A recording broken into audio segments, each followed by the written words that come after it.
Okay. Is it going to work now? There we go. Okay, that was weird. Um, don't know what happened there, but sure. Uh, that would be the cat meowing. Yes, I see you, cat. Okay, that was weird. For some reason, my OBS connection just didn't start actually streaming to Twitch. I don't know. I had to restart. All right, so hello everyone. This is Chris Ingerson, and it is October 24th, and this is the October 24th TextWest Devstream. So today we are going to be focusing on getting some minor, well, I don't want to say minor, some new additions to the demo build for the coming weekend. Specifically, let me see if I can find it. Here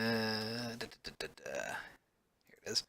So this coming weekend, I'm going to be attending the West Virginia Game Developers Expo, which seems to be I've never been there before, so I don't know what to expect.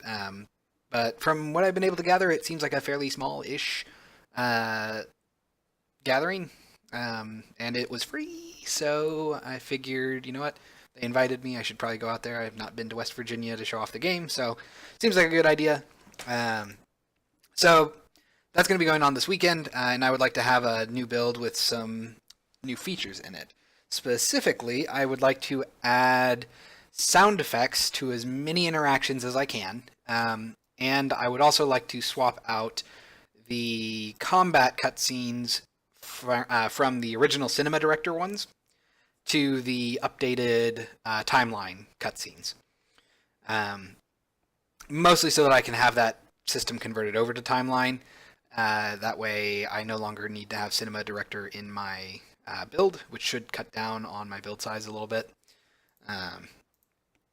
So let's go ahead and get started. We're going to do a quick run through of the sewer level to show you what the current state is, and then I'll point out specific things that I would like to do. We also have some interesting things because I have not been to the sewer level since I updated to 2017.2, and there is one really annoying issue right now, and that would be this. It might not look like anything really that bad, but for some reason, the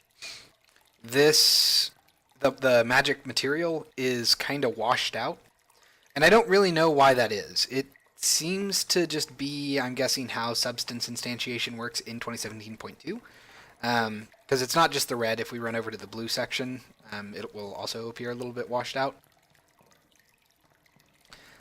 So we might be able to fix that just by editing some things. In fact, I'm going to try that real quick. But that is something that's on my radar at the very least. Let's go ahead and let's see here. I believe we want to go down to valves. And we have to do, yeah, this. Okay, so you aren't... It must be multiplying color then. Because what's weird is that the actual materials do seem to have their color changed, but it seems as if they're not really doing what I would expect. It seems like they're kind of the incorrect color.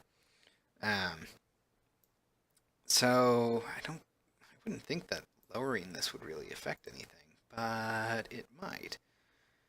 So let's go ahead. I'll go ahead and play again real quick. So these three colors are the colors that the inflows get set to, and therefore the rest of the magic pipeline. And you know what, it would actually probably be faster just to... Let's go ahead and stop playing. I'm going to turn off maximize on play. And I'm just going to try and change this to something like that. See what that does. I wonder if it will affect it at all. I'm kind of hopeful that it will. Okay, it does, but it still seems to come in at an incorrect value, which kind of makes me annoyed. So let's go ahead and edit the script real quick. Oh, and I should probably also check. So let's go ahead and Cool. Making sure that I'm not muted. I honestly don't know why this would happen. I know that actually this sort of thing I think has happened before, but I also think that it was as simple as just refreshing the actual material. Let's go ahead and take a look at this. Start renderer. Yeah, we want to go to start inflows, find all references. Okay, pipes coroutine. So we're setting the emission. Oh, maybe that's why, because it's emission color. That could be it. Okay. Hmm. Well, maybe it would make more sense to change this a little bit. Let's go ahead and take a look at our actual Pipes Magic. Does it have? So it does have emission. It has a color set to white. It also has this, which kinda. So if I change this to red, then that gives us the washed out color, which makes me kind of think that I actually need to change not the emissive, although I guess I would still have to set it there, but I would also need to change our normal colors here to be red shifted. Well, then why would I need our text? Let's go ahead and get that back out. Let's go ahead and set you to red. Cool. So it looks like emissive is just kind of setting things a little too...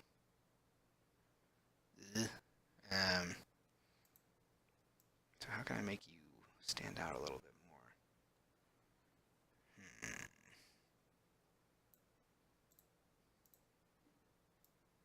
Because that's actually kind of the color I was going for. So I suppose one possible thing that I could do, since it seems like emissive is not good enough. I wonder if I could actually change this to...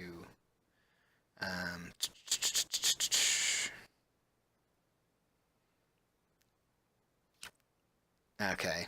Yeah, I guess I have to use real time. Well, that's kind of annoying. Long term, I don't know why I didn't do this before, but I honestly kind of think that I could just segment this into 3 unique strips, one for each color, except actually no, that doesn't work because I need a 4th one. That might be a little bit more difficult.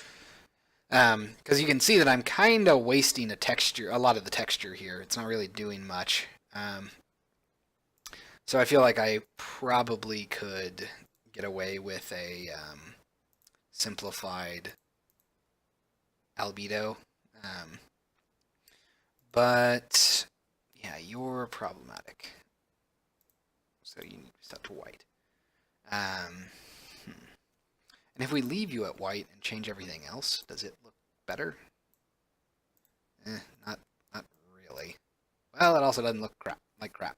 So, not a lot there I can do to win, is there? If I make you all the way red. Yeah. Alright, so I suppose quick fix. This won't be too bad to do. I'm just going to have to add some fields and assign those colors. So let's go ahead and let's go up here. So we're going to have start color. That might not actually be what I want. Let's go back down here real quick. Let's see. So it is start color. All right. Just going to take a look at what those start color values are real quick. I'm guessing they're just totally green, totally blue, and totally... I guess they're not. Ugh. Well, that's a little unfortunate. That's going to make it kind of difficult for me to accurately give this. I suppose, actually. Let's go ahead and... I'm going to add a new line there just so that I know where it is and I can come back to it easily. Let's see. We're going to go ahead and say public color Base color is equal to color dot white, then public color text color is equal to color dot white. Actually make that like gray or something. Let's come back down here. And we're going to have to do this. Okay. So we're going to go ahead and come back down here. And I need to grab, I think it's just color and then text color, I'm guessing. Yep. Cool. So underscore color. Oh, wait, no. That's not right. That's actually just going to be crap.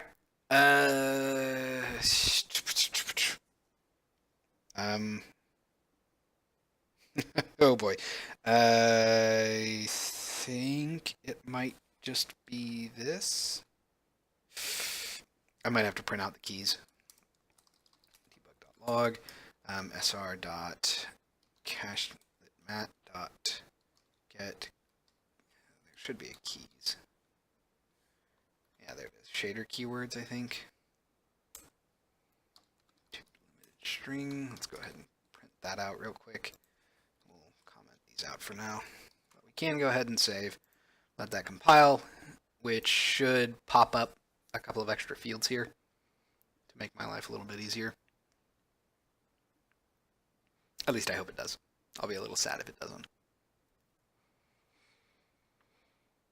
Shazam!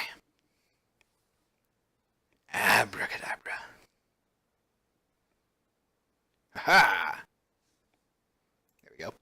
Let's go ahead and just kind of set these to be those colors, because I'm going to rename those to be a little bit better of a name, which is going to be renamed to adhesive color.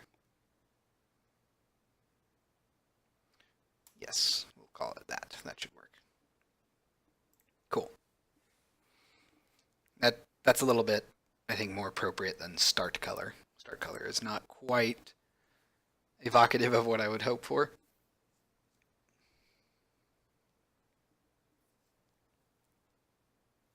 Alright, so once that refreshes, yep, they should get set back to white.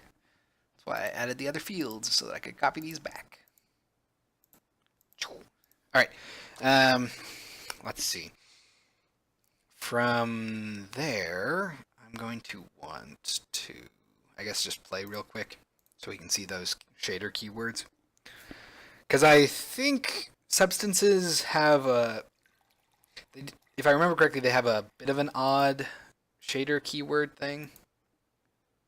Oh, and how wonderful. That's actually not what I can do. So I don't actually want that. I have to instead do a procedural, don't I? Tell me you're a procedural. Oh, of course not. Oh dear. Great. So we're going to have to go to Substance Manager. Because in Substance Manager, I do have, there it is, output size. So it's just $sign. Okay, that's not too bad. Let's go ahead and find all references. And there it is, has procedural property, and then set procedural boolean or set procedural color, I believe, is another one. So let us go ahead and go back to Sewer Manager. So we're going to be messing around with procedural materials to start off with. That's kind of nice. Let's go ahead and say private const string key mat color is equal to, should just be $sign color. Cool. Then private const string key mat text is equal to text color. All right. So we're going to go ahead and go down. Oh, actually, hold on. Let's see. Cache litmat. Litmat. This probably should be a procedural material because I have to set these things. Okay.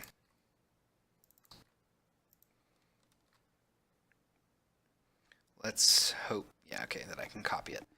So there's that, which means I'm actually going to have to reassign this real quick. Make sure that I have it highlighted. I don't think anything else will really change from that, fortunately. So let's go ahead and... Oh, good. It actually kept it. That's convenient. Although I feel like I still should probably do it just in case. You never know what Unity will cache in a weird way. Alright. So let's save that real quick. Let's go ahead and go back down. And we're going to say sr.cache.mat set color. Oh, and that's not right. It's actually going to be cat. I see you. I know you want attention. We're going to say sr.cached.lit.mat.set procedural color, and then key mat color sr.base color. Cool. Let's go ahead and copy that, paste it in here. Key mat text, and then text color. All right. So I don't think that's all I have to do, right? Is it really? I honestly would have thought that I had to do more, but maybe I don't. All right. Let's see. Everything else should be good. So let's try this. See what happens. Watch it just crash. It's probably gonna do like a hard crash. Corrupt everything. Destroy the game. I don't know. It's good to set low expectations. That way, if you know it doesn't happen, then you're pleasantly surprised. Well, that didn't work. Now did it? That did nothing. Well, frack. Seriously? Alright, let's take a look at this. I'm going to go ahead and debug our inspector. Let's see, start inflow.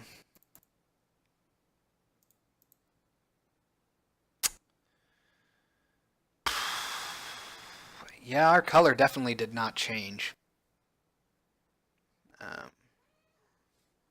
So that is a little frustrating. I'm honestly not sure if we have different ones either. Yeah, we have to. That is not great. I really don't like how washed out it looks. I want it to be a lot more diffuse. It needs to pop more. What to do about that? It doesn't seem like it is setting them properly. But I will, I guess, go ahead and debug. Debug.log. It's our cat. Yes, I see you. Cached mat dot has procedural property, and then let's go ahead and just say key underscore mat color.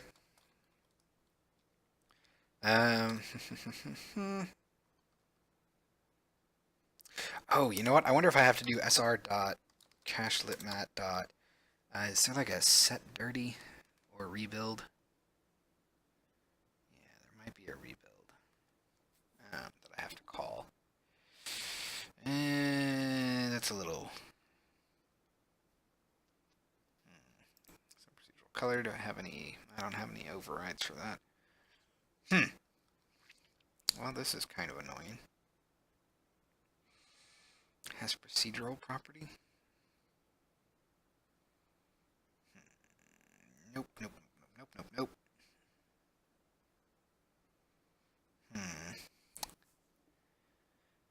Alright, let's just go ahead and debug if it does actually have that, then. I'm a little worried. It's weird that I can set the shader keywords, but I can't set procedural values. That kinda makes me worry. I mean, this is, at the end of the day, this is fortunately a fairly minor issue. It's I mean, it sucks because it's an aesthetic issue, and I don't like having aesthetic issues like this. Um, but if worse comes to worse, it's not the end of the world. Um, and it's certainly something that I can fix, I think, relatively easily when I don't need to worry about time. So now we should get an actual debug. It does not. That's interesting.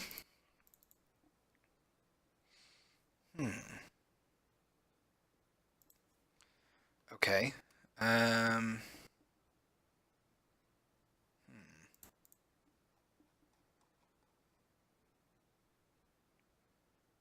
Then I wonder if I can get a list of procedural materials. Let's see. sr.cached.mat. Let's see. So I can cache procedural property.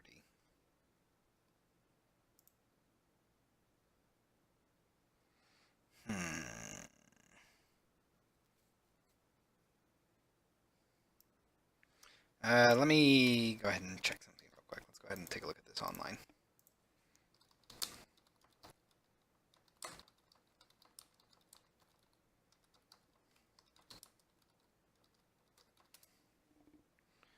Okay.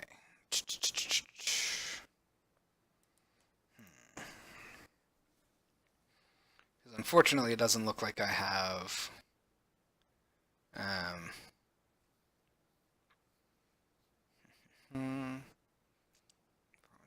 optimization, substance player. It doesn't seem like it has an actual like similar functionality to material shader keywords. I can't just see everything. Let's see. Sometimes archive manager, properties, material properties, procedural properties, random seed, platform overrides. Let's go ahead and switch to scripting API. There we go. Oh wow, that is legacy.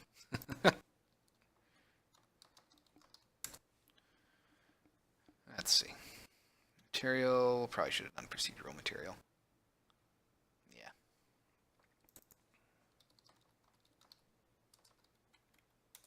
So I'll look for procedural. There it is, procedural material. Is supported substance processor usage. That actually could be used when I run into optimization times. Animation update rate, which is never to be used. I can tell you that from experience. Is load time generated, processing, readable, loading behavior, preset.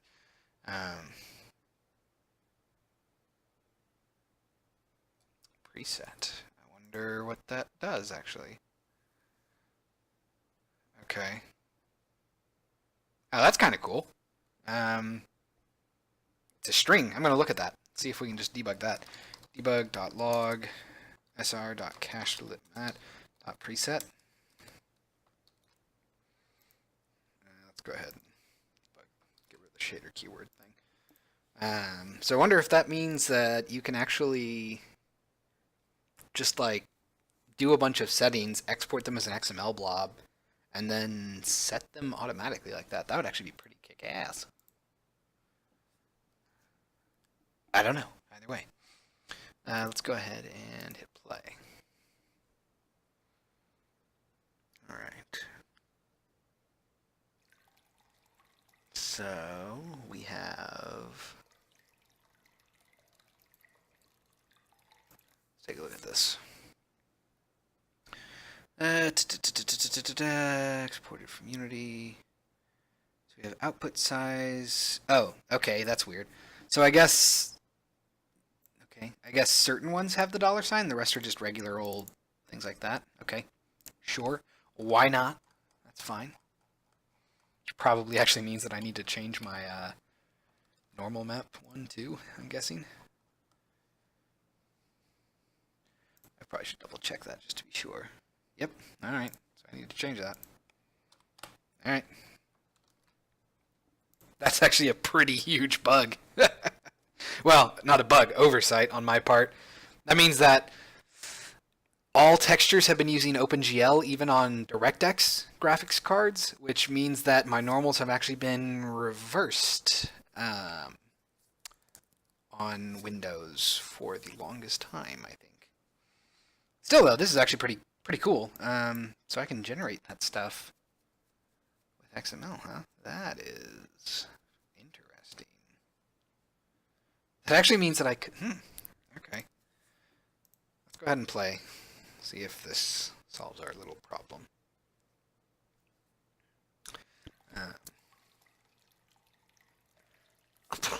Okay, that didn't quite seem to do it. Let's see. Text color is 111. Color is gray across the board, but that's also the preset. So let's go ahead and take a look at inflow magic. Are you being set? Cool. Okay.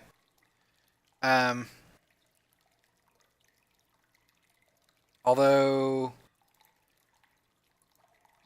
yeah. Okay. So I do need to rebuild textures after I do that, I think. All right. So let's go ahead and go back over here. I'm gonna come back down here. We'll go ahead and say .rebuild textures. Let's go ahead and do that. And I think that will do pretty much what you would expect. Ah, right. That stupid thing. For some reason, it messes with the original material whenever you try to rebuild textures like that, which actually concerns me a little bit.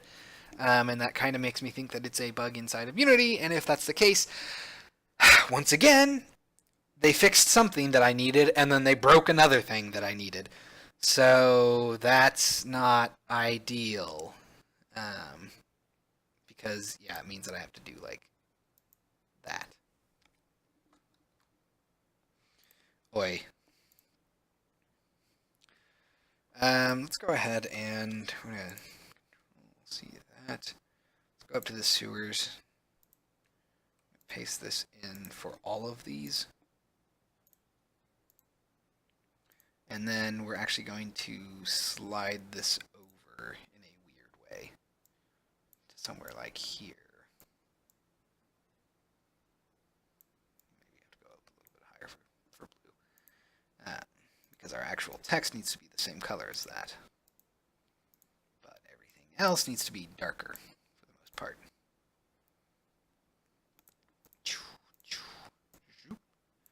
Alright, so let's take a look at that. I'm curious to see what happens.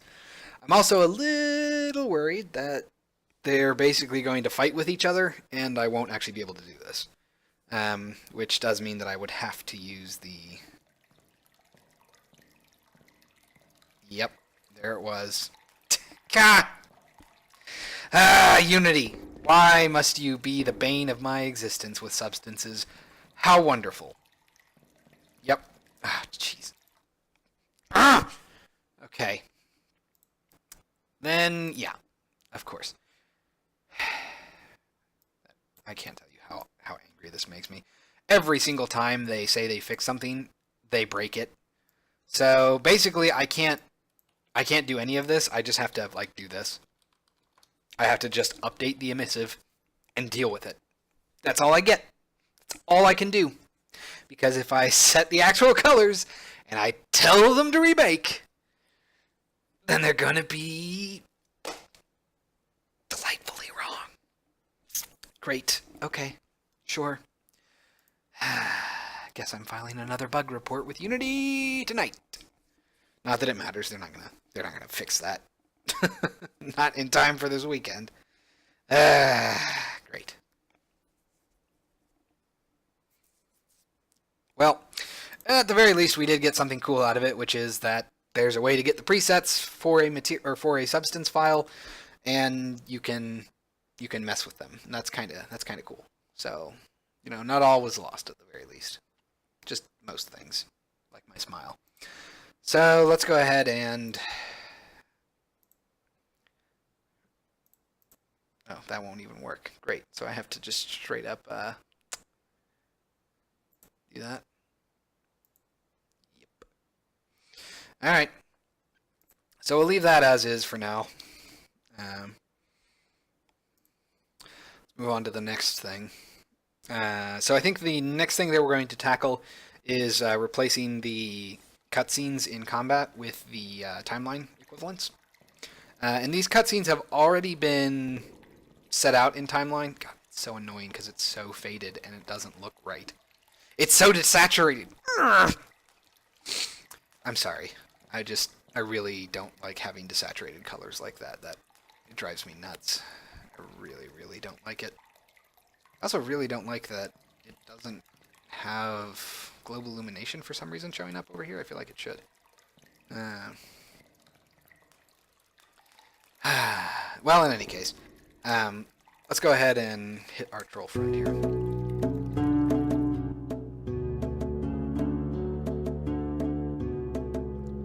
Alright, I'm going to mute the audio so that I don't have to talk over it.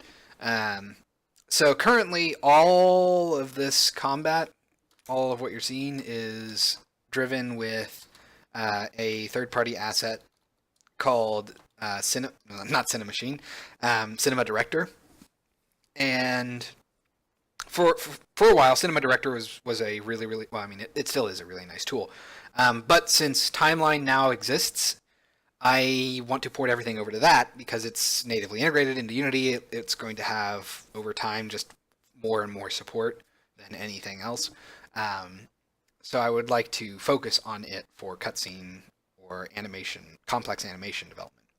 And I guess actually it would probably be faster just to go straight into the actual combat level, wouldn't it? So let's go ahead and go up to Sewer Combat. So I have the cutscenes here. The archive has the existing old Cinema Director stuff, and that's what these cutscenes are. And then the new cutscenes are all these playable directors. And I think I have everything.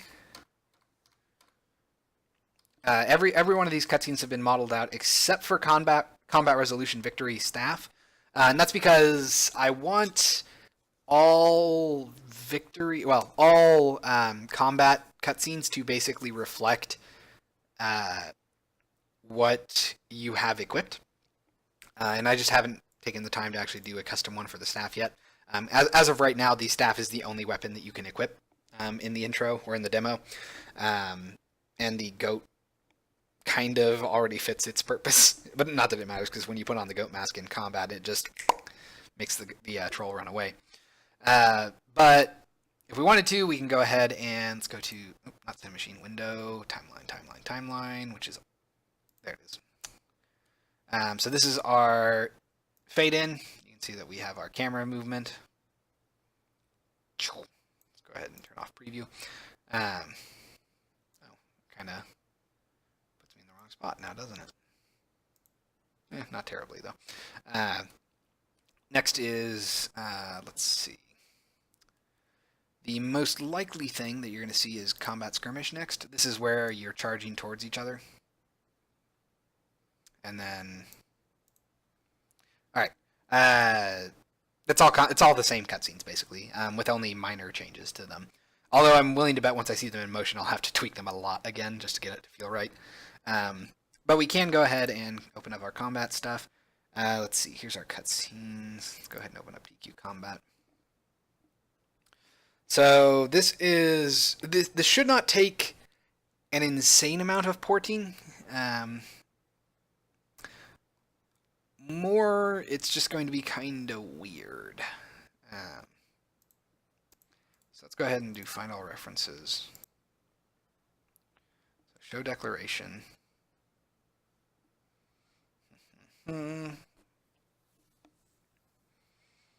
Yeah, this is going to be fairly monstrous. This will be fun. Alright, so let's go ahead and come up here to using Unity Engine dot playables. Alright, Um, although, yeah, I probably should. All right, so we'll go ahead and say public playable director intro. So I'm just going to take off cutscene. Well, no, you know what? Cutscene. So we're just going to replace everything. And I know that that's going to break everything, but we will deal with that. All of the red. Actually, not nearly as much red as I was thinking that there would be. Let's see. I think there's... Not there, it is duration. Except that's a double, isn't it? Because of course it is. Because I can't have nice things. Let's go ahead and scroll this down here. I don't understand why they did doubles. That seems unusually precise to me. But what do I know?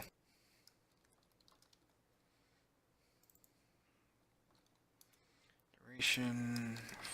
Cast everything to a float. Or a delote, I guess. Float. Let's go down here.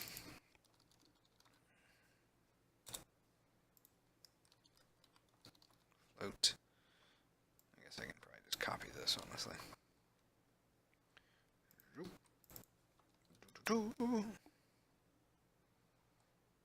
Alright. Let's see. Oh, right. Let's go ahead and go up here again real quick.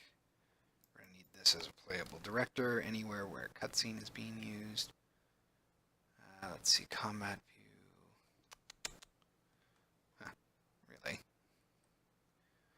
Where are you? Combat phase, combat info, combat item. Huh, okay. Where's that? What's that error? Ah, there it is. I guess I just do it right there. Okay. Again, duration. Convert everything to a float.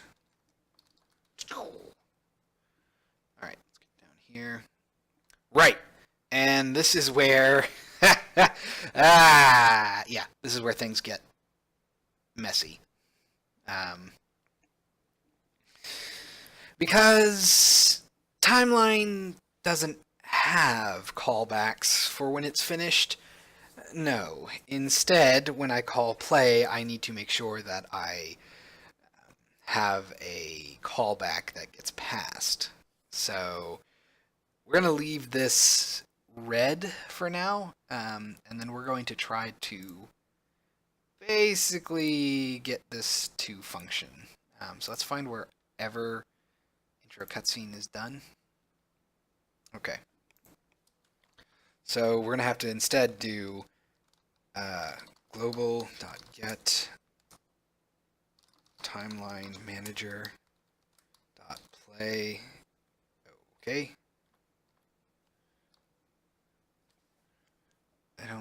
This is mine, yes. Well, then what do you want me to do? Did I not call it play? That seems like it would be stupid. Oh, I bet I... No? Okay, then it must just be a instance, alright. Timeline manager dot play director. We're going to go ahead and do this. And then we are going to have to call on intro finished, which itself will need to be edited a little bit because of that. Oh my goodness, this is going to be somewhat tedious now, isn't it? So basically, wherever we were calling just whatever .play before, I need to now call timeline manager.play director, pass that playable director, and then the callback that is associated with it. So let's see, go ahead and go through here, play director, blah, blah, blah. Okay. So let's go ahead and get rid of you. Next, victory cutscene. That's on victory finished, find all references.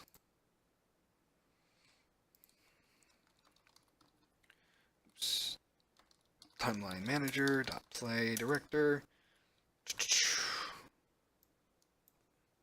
on victory finished. All right. that. Get rid of all of you. Suppose I should get rid of everything while I'm here. Shroop. So that I don't have to constantly keep getting rid of them. Oh my goodness, all of the event callbacks. So many. I'm also a little worried because of how I'm guessing, well, I'm essentially going to have to assign callbacks whenever I choose between different possible outcomes. So, for example, when you have the combat clash where you rush against the troll, at the resolution of that, there are several cutscenes I could play. So when I decide which cutscene to play, I also need to decide which callback to make. So that's going to complicate things a little bit, I think. All right, so that should, I think, be pretty good. Go ahead and save that. Let's go ahead and go all the way down here. Get rid of you. All right, so that's the victory cutscene. Let's see, player defeated cutscene, find all references, blah, blah, blah. There we are. What am I doing? Instance. Timeline manager, dot play director, crap, what was that? On player defeat finished? On player defeat finished. Alright. And scroll back down here. Actually, no, let's make sure that I don't have it anywhere else. Good. Find all references here. Timeline manager, dot play director. On enemy defeated, or defeat finished. Cool, cool, cool, cool. Slowly working our way down.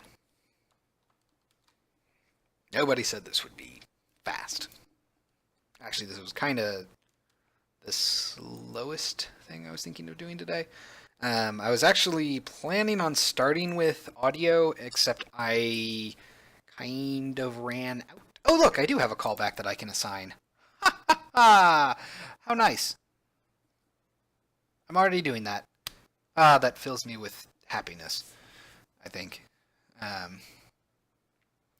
Although I do have to do this. I have to change this. So I need to say timeline manager dot play director. Do that and then callback. All right. I think that's pretty much. Oh nope. There we go. Got to do that here too. Sorry.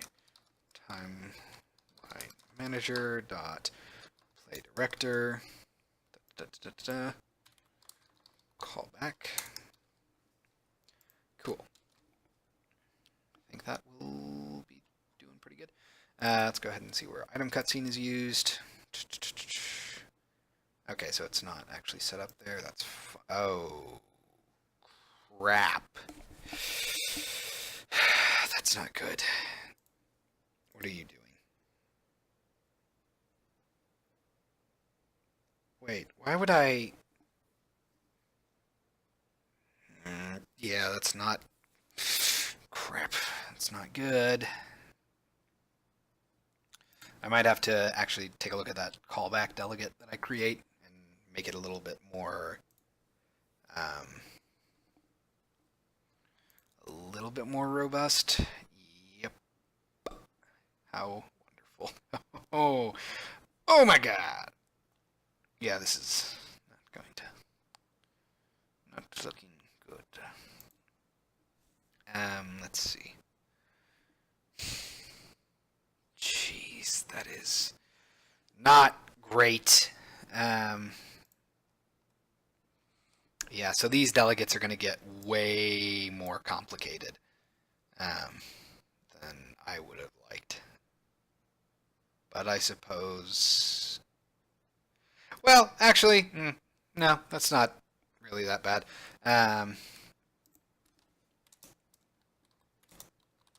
So let's go ahead and do this. We're going to say if player Victor. Oh, wait, no. This, I don't know if it will work very well. In fact, I kind of think that it won't because that seems like it would. Well, I guess it's a true or false thing that would get set right away. We'll try it. So we'll say if player victory um, on item. Wow, really? Is it on item used finished? Yep. Okay. We'll do that. Else on enemy win finished. I'm honestly not sure what this will do. But I guess if items within scope, then player victory should be as well. So we're just gonna have to sort of complicate our callbacks a little bit to beat this. Callback is equal to flee cutscene. I wonder if does fleeing have any? Yeah, on flee finished. So I have to do that. Which means I need to do this. Delegate.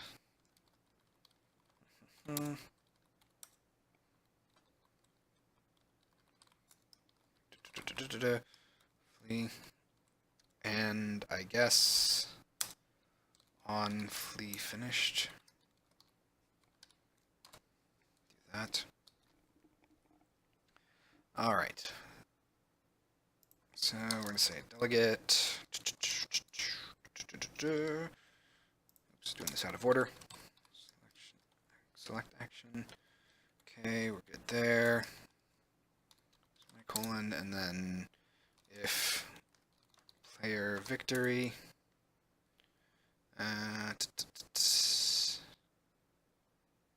Oh, you know what? I guess we'll find out.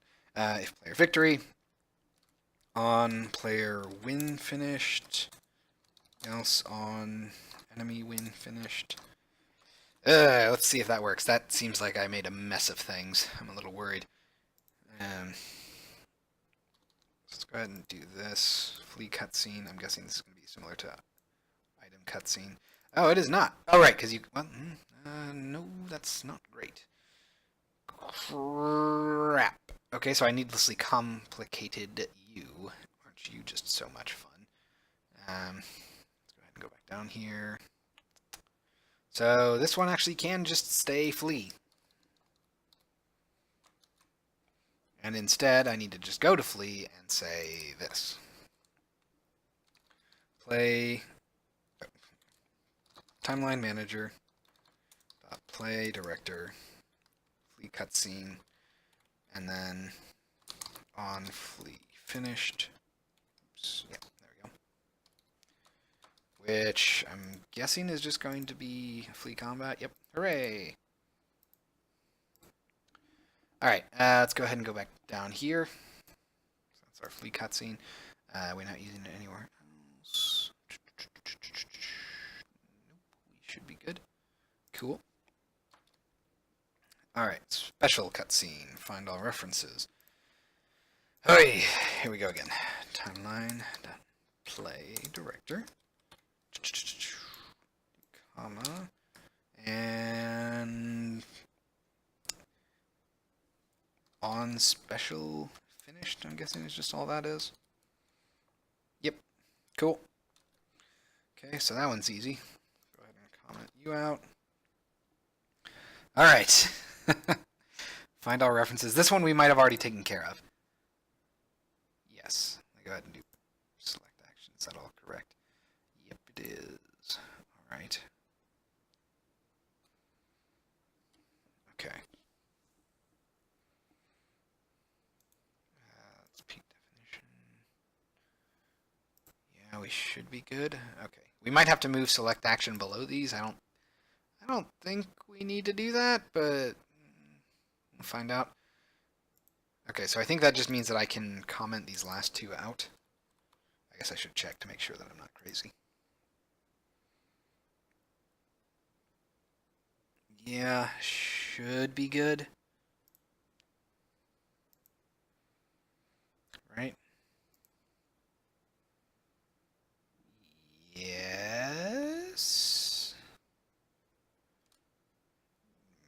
HP?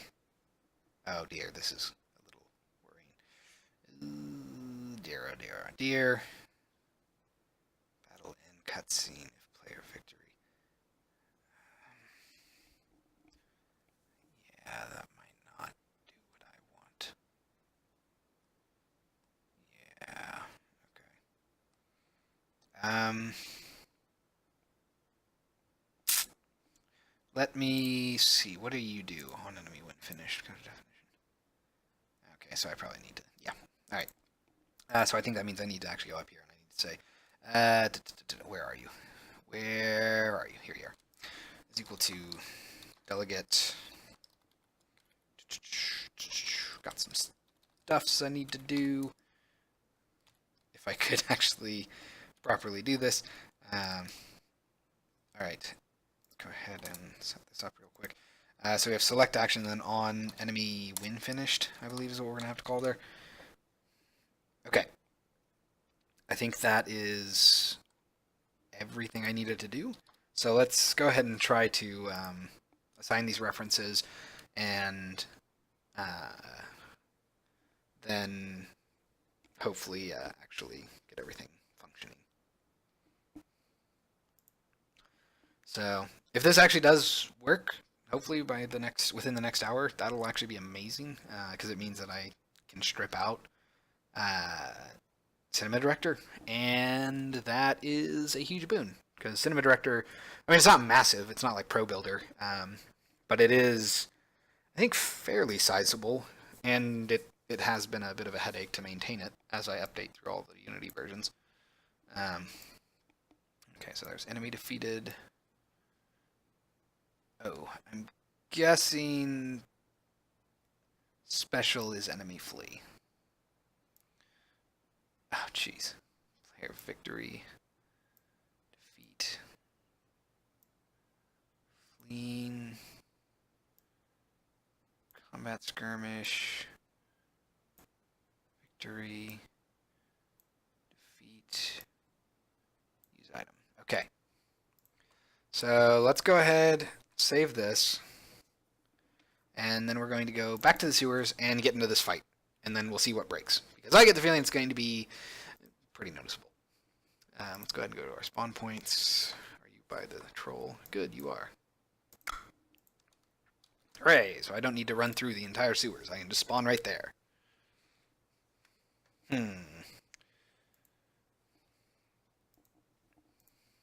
Alright. Ooh, that was a lot. Whoa. Sorry, my... Okay. Hit. Oh, right. We got it. It's muted still. It's a little odd. Okay. Now we have to do all of the moment of truths. So let's see what this does.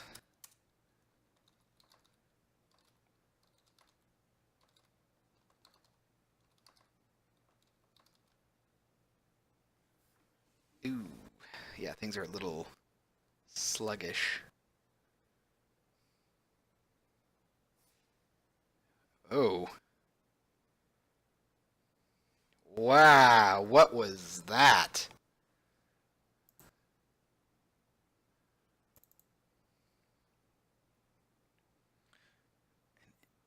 An element with the same key already exists in the dictionary. Timeline manager dot play director. That's not great. I mean, I was trying to play things twice. Okay, so we got a little bit of a hiccup there. Well, okay, nuts to you then. That's terrible. Let's just see what happens when he wins. Alright, so the cutscene itself is somewhat fine, but...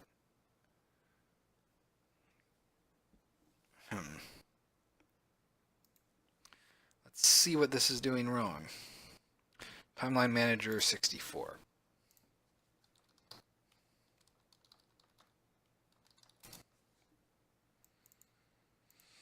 Alright, 64, here we are. Callback does not equal null. director coroutines.add director instance.start coroutine. Oh. Oh dear.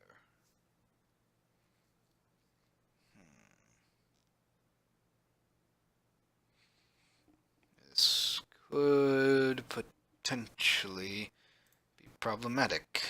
Now, couldn't it?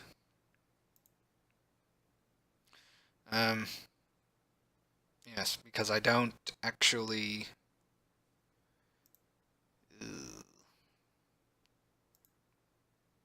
Oh, no, actually. Okay, let's go ahead and go over here. I think at the end of this, all I need to do is say. Hold on. What was the line that I did? Line manager 64. Instance.director coroutines. So I need to say director coroutines dot remove director. I think that's all I need to do. Yep. Okay, so I just never called it back. I actually kind of wonder how much of an issue that caused in the past. Let's see. Do I need anything else? Nope. We're just waiting for the duration to finish.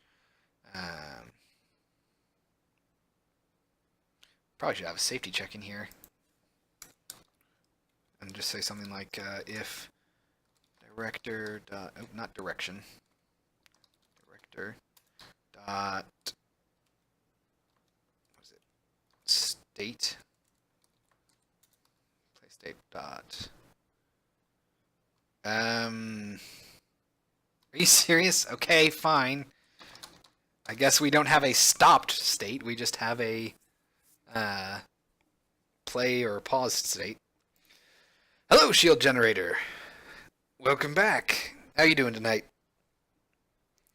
We are currently replacing some old cutscene tools with the new timeline stuff. It's going swimmingly. If swimmingly was a trout swimming in a lake of liquid magma.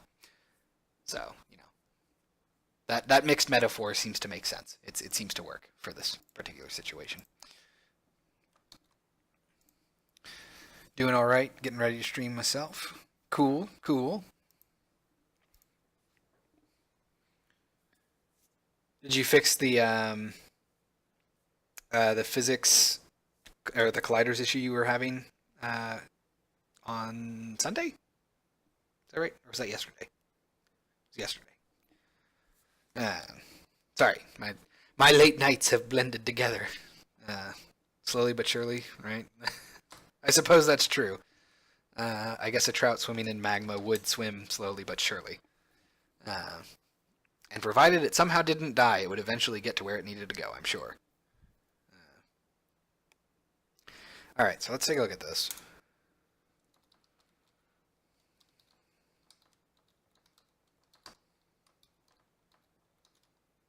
Okay, so we get this cutscene, just I win that one. That goes, we fall over, go up. Okay. So I think I have a 3-second delay there arbitrarily, and I don't think I need it anymore.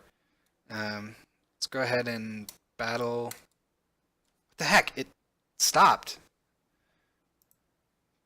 Okay. So I suppose that means that up here I should say. That doesn't make sense. If I freaking tell it to stop in this coroutine, go to definition. Yeah, I deliberately remove it. That is incredibly strange. How can it have a duplicate? I guess I'm gonna print that. So debug.log. Let's see. Yeah, it'd have to be a heat-resistant trout. Yeah, well, I can't do a heat-resistant trout. I already have a giant flaming moth, so I feel like that covers my fire enemy base. Alright, so we're just going to say something like adding, we'll say director.name. So that way we'll know when we actually add it. And then I'm also going to say removing it down here so that we can confirm that we've removed it. Because I'm wondering if it's like getting called up twice or something. That seems like it would be odd.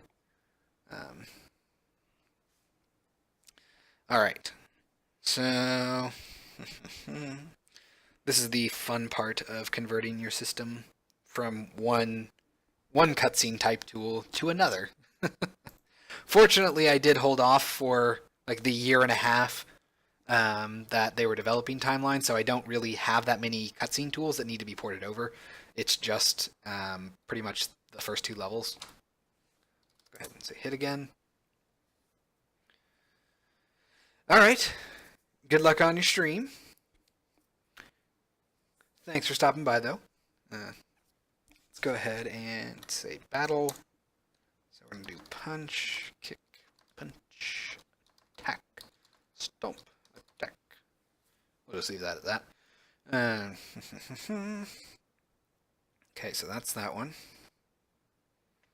Adding combat resolution. Yeah, it does. It gets played twice.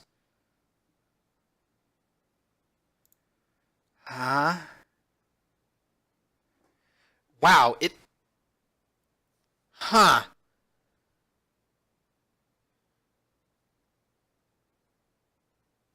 So if we attack again...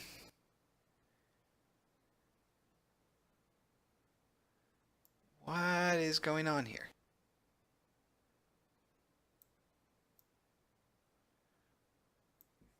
This is kinda weird.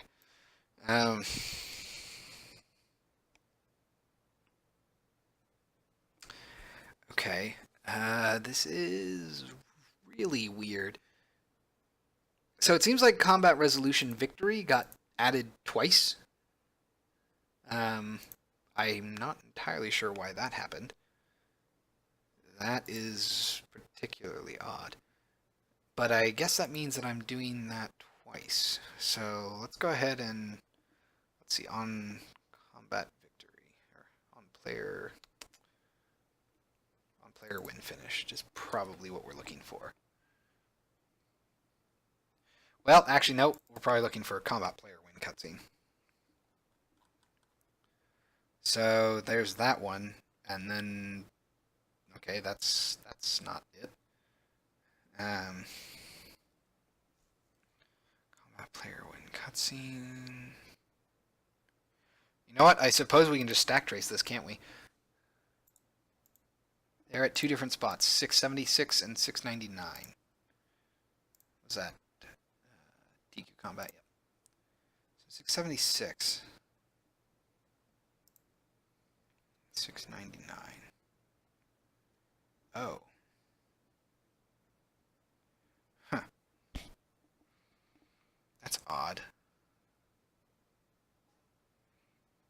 Why?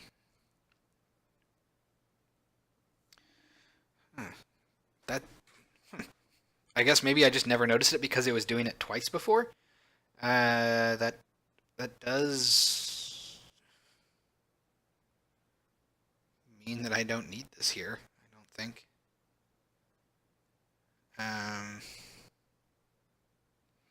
I suppose this actually just means that I need to do this.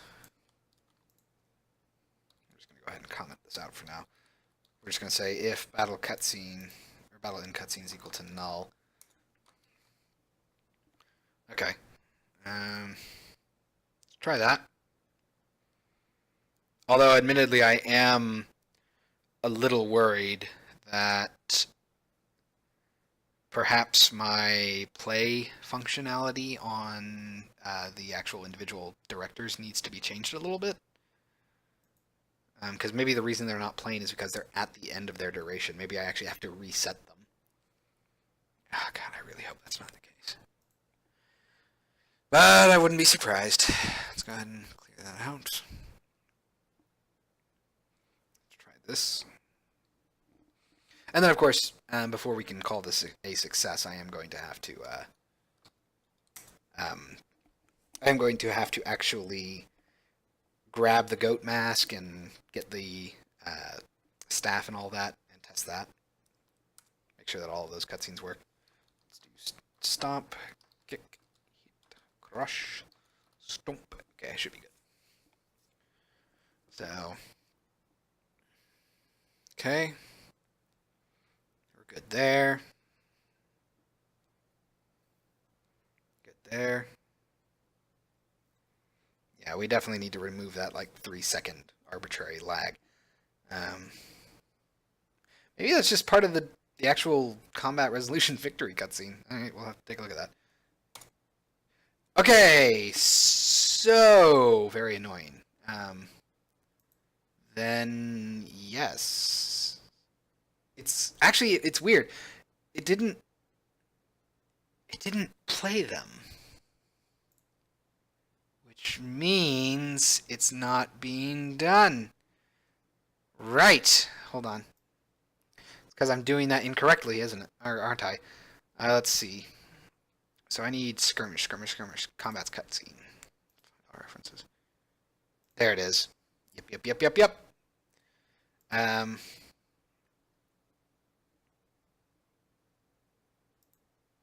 really not do anything with this? Alright.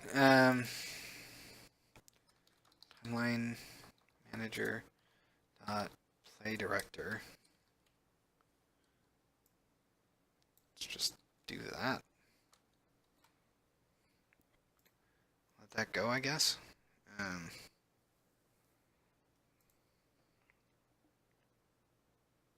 I think I can tell it to start over again.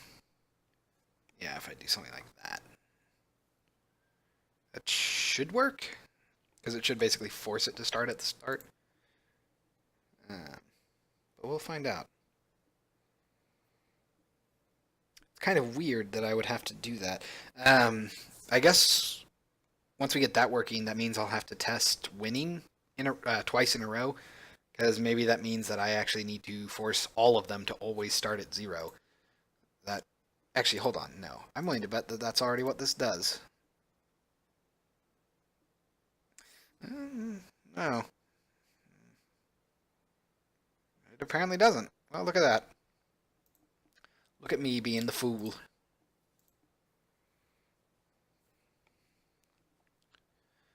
All right. Let's try this again. Hit. Gotta keep our eyes on the console. Adding intro, removing intro. Let's do battle, punch, crush, kick, hit. Okay, I should be good.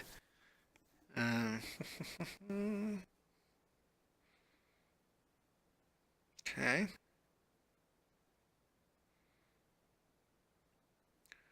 That's good. Let's do battle again.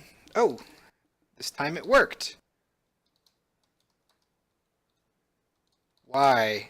What did I? Oh, right. All right. I told it to redo it. So now we should. Okay. Weird. Sure. Why not?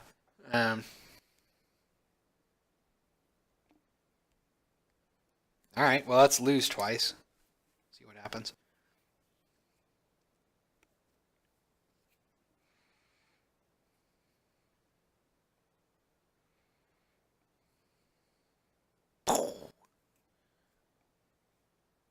Gotta add the sound effects and all that still.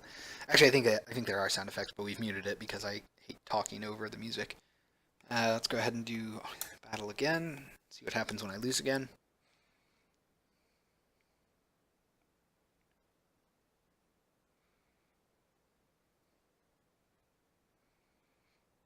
Okay, so that seems to work. Well, this is a good opportunity for me to test fleeing. So let's try that. Run. Escape. Cower. Flee. Okay, let's see what happens. God, I just... Oh no, that's not good.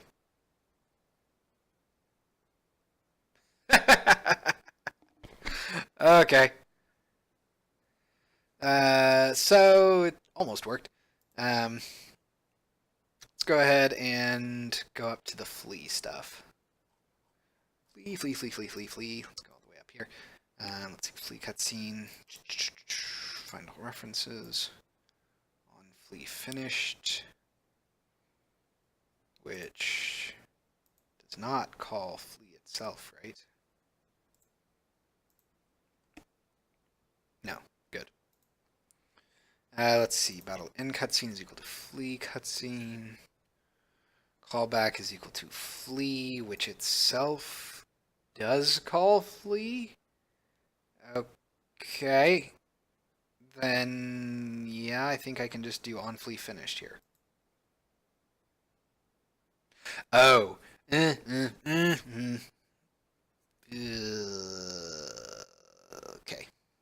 Yeah.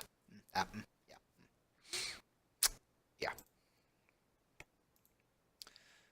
So, yeah, okay. I think that means I can just straight up call fleet combat. Or on fleet finished, which is just going to call fleet combat. Okay, I think that means I can just do this. There we go.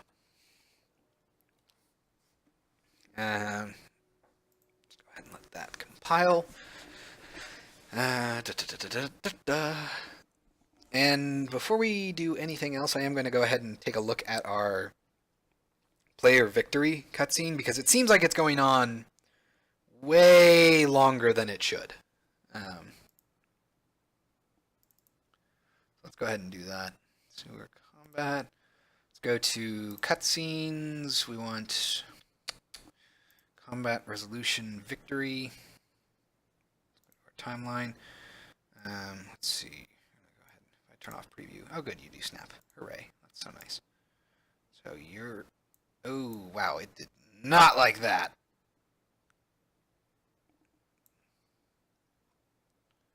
A little worried that... Okay, good. Got a lot of errors there. Ah, never mind. Okay, that's something else apparently. Let's see. So we stop. Yeah. I'm guessing it's you. So we can probably shave off.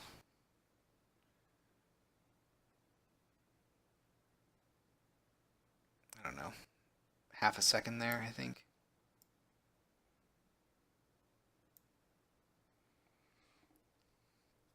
Well, maybe a full second. Well, 2 seconds, actually. Alright. Let's go ahead and get rid of that. Get rid of you. Cool. Let's save that. And go ahead and clear all this stuff. Is there anything else I wanted to do? Should be fine. Let's go ahead and go back to sewers. Take a look at things this time. Hopefully everything will go perfectly, as it always does. Which is why I never have to qualify anything with hopefully. Alright, let's go ahead and say hit.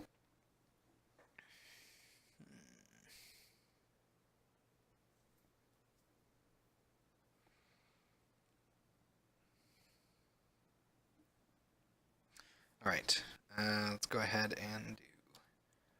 actually, let's flee first. Escape. Flee. Escape. Cower. Okay.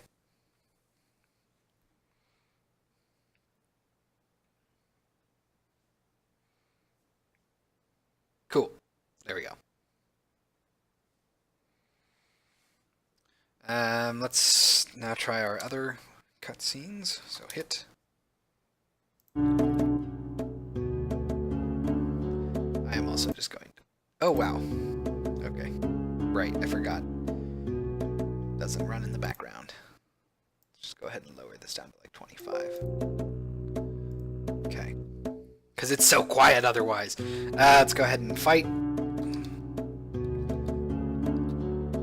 gonna try to kill it.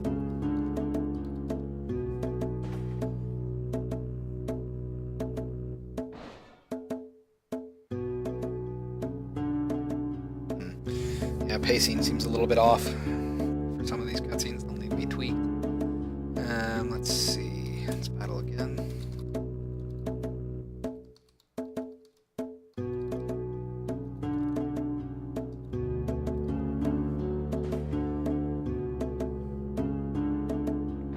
Yeah, he just like stays up way too long. I think it needs to fall as you're moving backwards.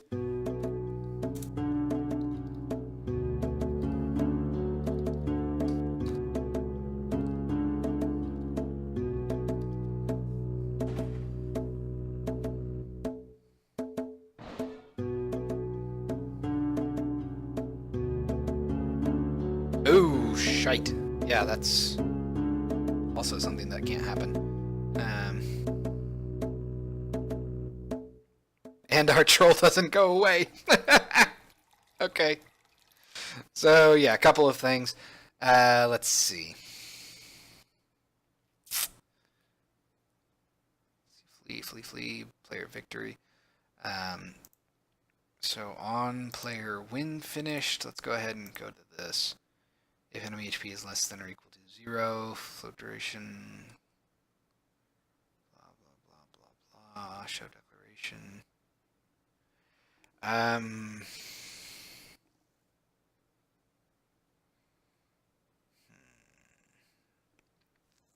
guessing that I actually need to tell it to hide.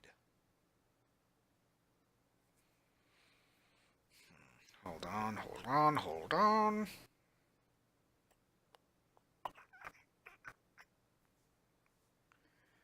Right. Okay. Let's go ahead and go up here. So I don't actually need to select action. Okay, that will help. That means I can get rid of that actually. So let's go ahead and see if enemy win finish does the same thing. It does. That's good. So I can just get rid of you. Good. All right. There was something else that I wanted to test, wasn't there? Oh, right. The critical stuff. Let's see. Kind of cheat here. Really? Oh, no kidding, huh? Let's go ahead and go up here then. Find all references. Player combat. Really? So that must be something else then. I need to figure out where the combos are actually set. All references. C is greater than or equal to. Resolve combo labels. Let's go ahead and go to definition here. Here we go. I think this will do what I want. Drag this over. Resolve combo label coroutine. I'm basically just trying to check right now where. Yeah, perfect, critical. All right, let's see where crit combo message shows up. Find all references. Basically, I basically don't want the crit combo message to show up if you're running away or if you're equipping an item. Doesn't really make sense there, but it currently does. So we need to get around that. Tell me that this has items. Tell me that this has items. It does not, because of course it does not. Find all references here. Go to definition. Can I do states? Probably not. Find all references. You. Combat view. Resolve combat labels. Blah, blah, blah, blah. Combat action. Let's peak definition. Okay, there we go. So let's go ahead and pass in resolution type. Action, I guess, would be this.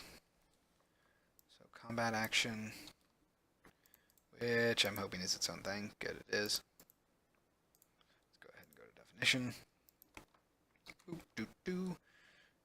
Let's see. Player victory, action.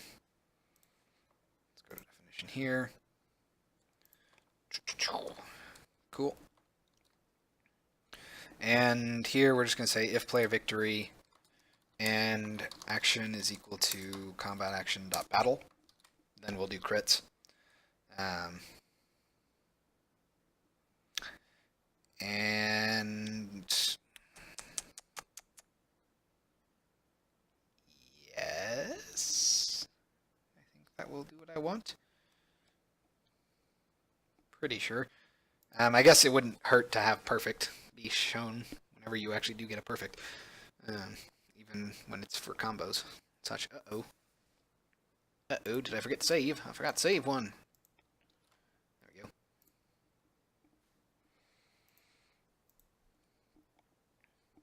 Shazam! Compile. I command you. Alright.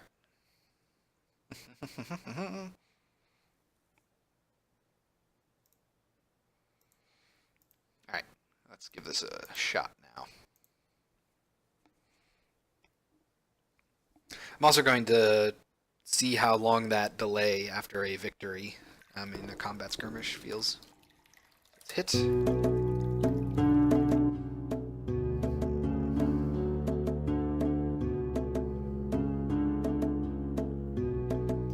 Alright, so we have battle, attack, kick, stop, attack, punch, stop. Okay, that should be good.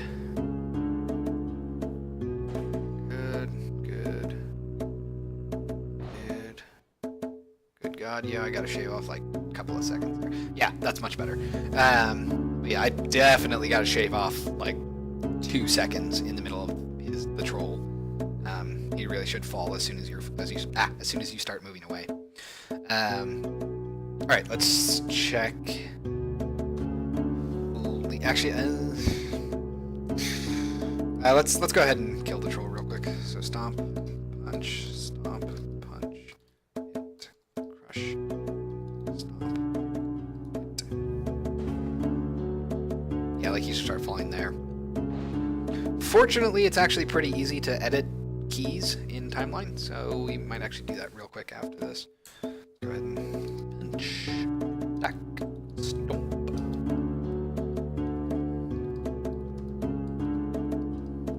Okay. I feel like I also need an impact sound whenever you headbutt the troll. And the troll also needs to disappear right here.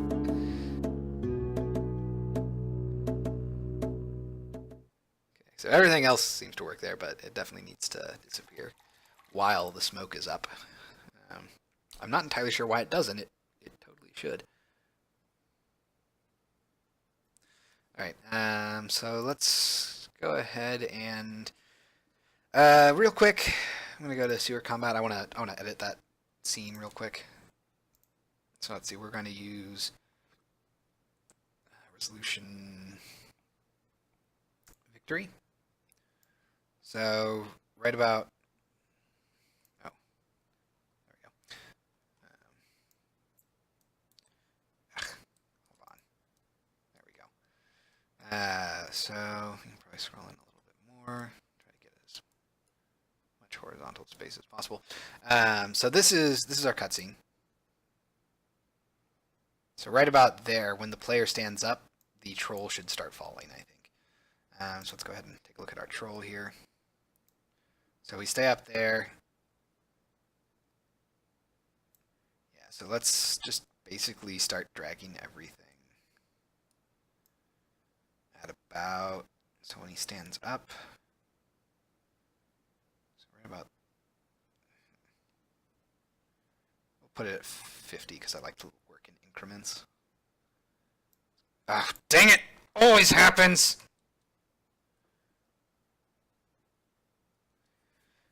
I hate it when it does that.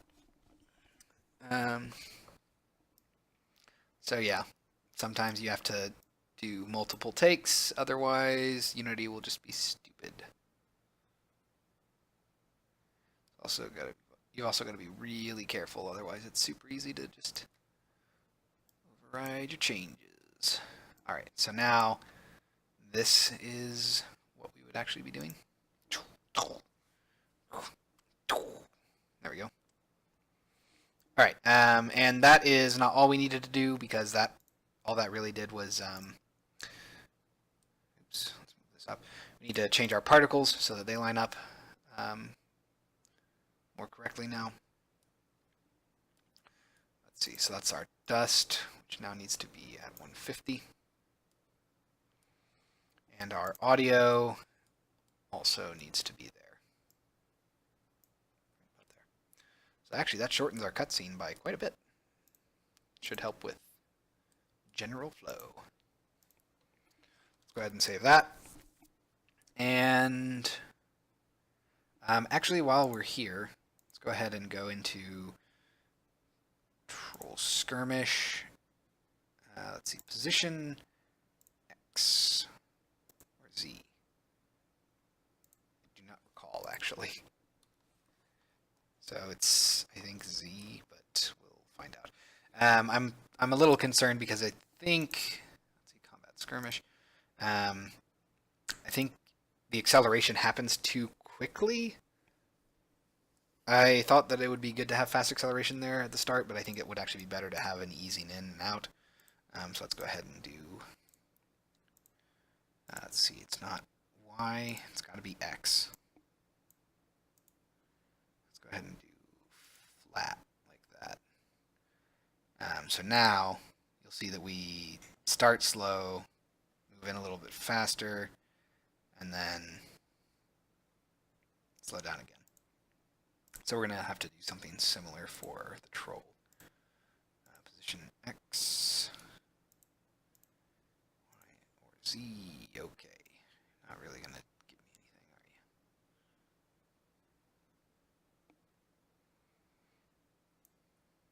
Which one are you? You both look kind of flat to me, I'm not going to lie. Let's go ahead and hit F here. There we go. So X is the one we want. Just go ahead and tweak it a little bit. Might actually go up to the hero again and do that real quick.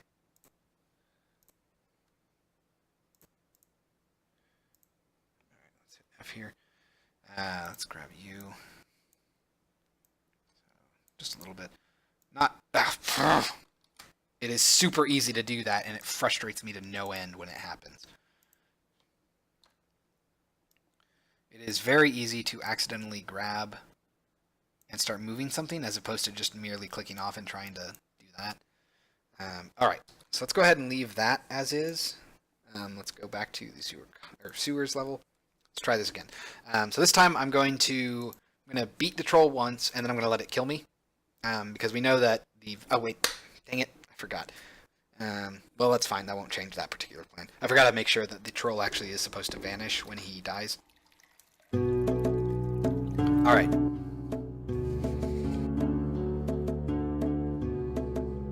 So let's take a look at all this and see how it works. Punch, stomp, crush, hit, kick, crush, stomp, crush. Good. Good. Ooh. Okay. Got a couple of tweaks to make there. But the actual speed is good there, I think. Let's go ahead and battle, let it win.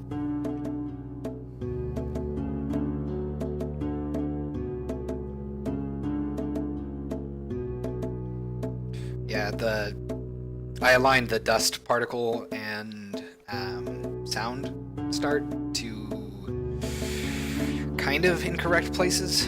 They're slightly ahead of the actual motion, which obviously looks and sounds weird. Also, I think I need to shorten the amount of time that the player is flattened here. Feels like it takes a little bit too much time to recover. So jump, crush, hops up, moves back. Yeah, I need to cut off like a second there, I think. Let's go ahead and battle again, let it win.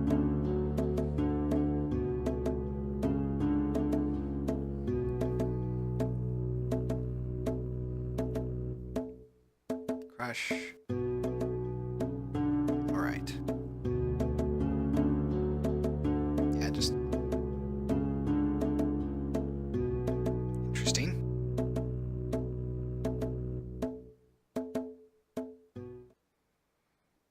I thought I fixed that, but apparently I didn't. Okay. Let's go ahead and go back here. Yada yada yada yada. TQ combat. Item, flee, battle. On player win, on enemy win. We must call select. Ah, there it is. Let's go ahead and get rid of that.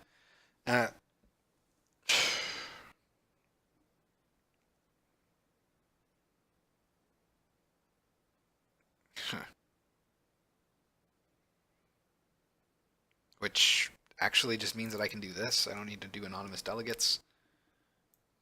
Straight up do that. Which also means that I can just straight up do this.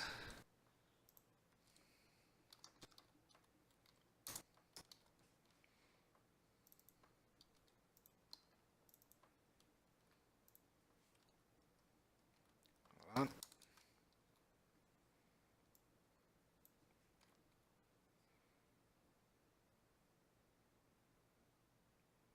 Ah, dang it. I can't do that for method groups. That's disappointing. Oh, that just means I'm just going to do this then.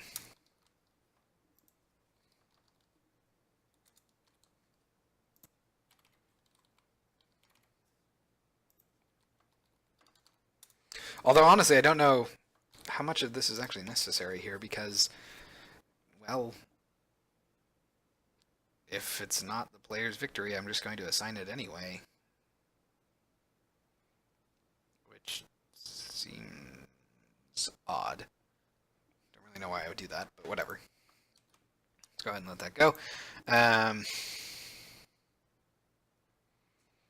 need to go back to the sewer combat. Make sure that when the troll is defeated in combat, it actually disappears, and shorten the player's downtime after being squashed by the troll by, I don't know, about a second, I think. That should make things feel a little bit more snappy. Let's go ahead and go over to cutscenes. Yes, I see you, cat. And let's see. So we want combat resolution. Actually, no, we want enemy defeated. Let's see. Let's go up to the timeline. Go over here to troll. So activation, playable asset.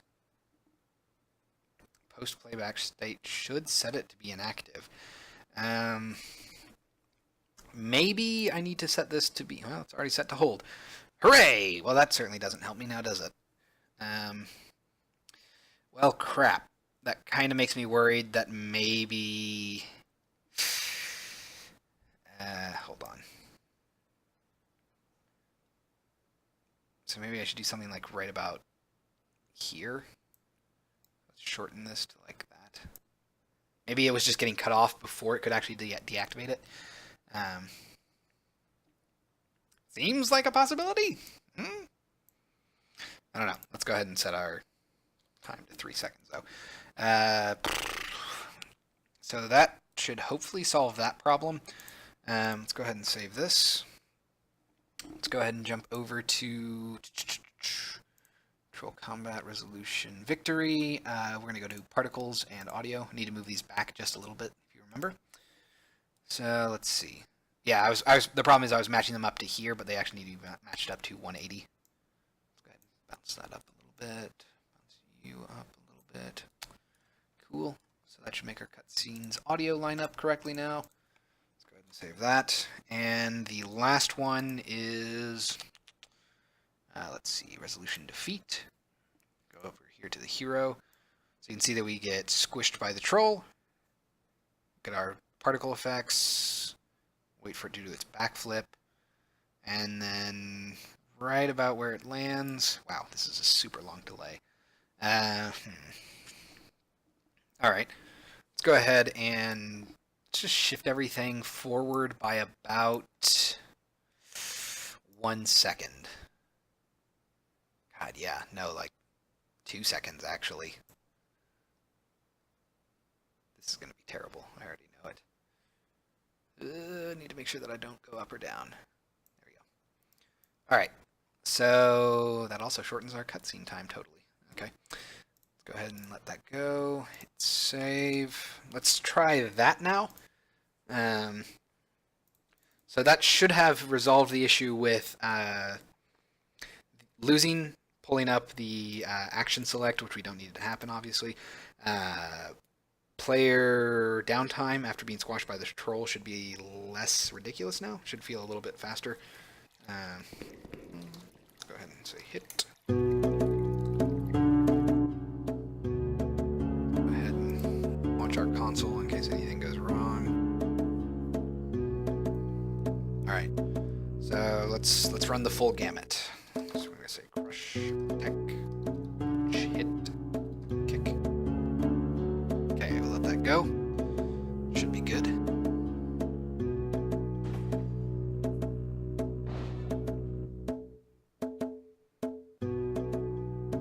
All right, let's go ahead and let it win.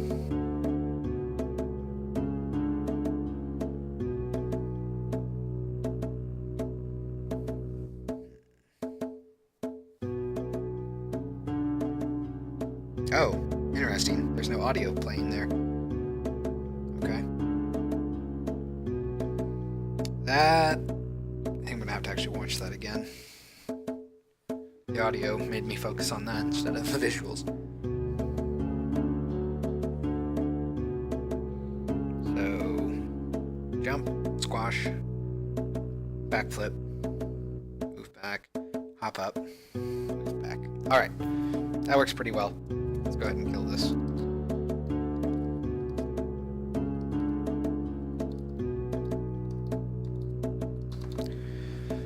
Alright, perfect. I think I need to speed up the troll's falling just a little bit. Or just adjust its curves, honestly. I think it's falling too slowly. Feels like it should move a little bit faster.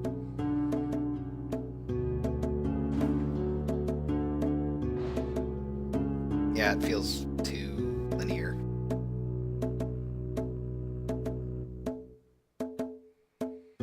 There we go. It is gone. Perfect. Alright, so that works. Let's go ahead and stop playing. What to do about... Yes, I see you, cat.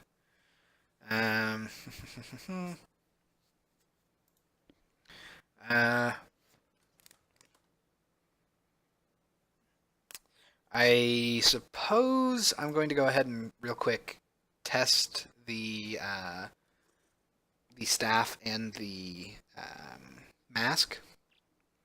Also, I probably should put up design and spoilers. And not really. We'll be good sports. Let's say spoilers. Okay. So I need to grab my mask. Okay, let's be more specific. Boot mask. Let's see. Yep. Go ahead and drag you into the level, and then the scepter into the level. And then we'll grab both of y'all. And move you in increments of 1. All the way over.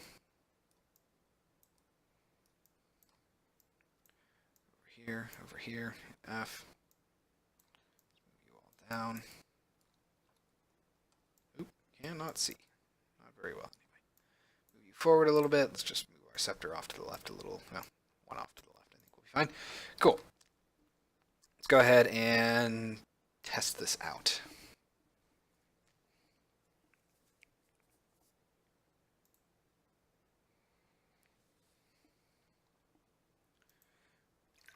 Ah, there we go. I'm also going to maximize on play. Really? That's weird. What's going on? Okay. Strange. Like...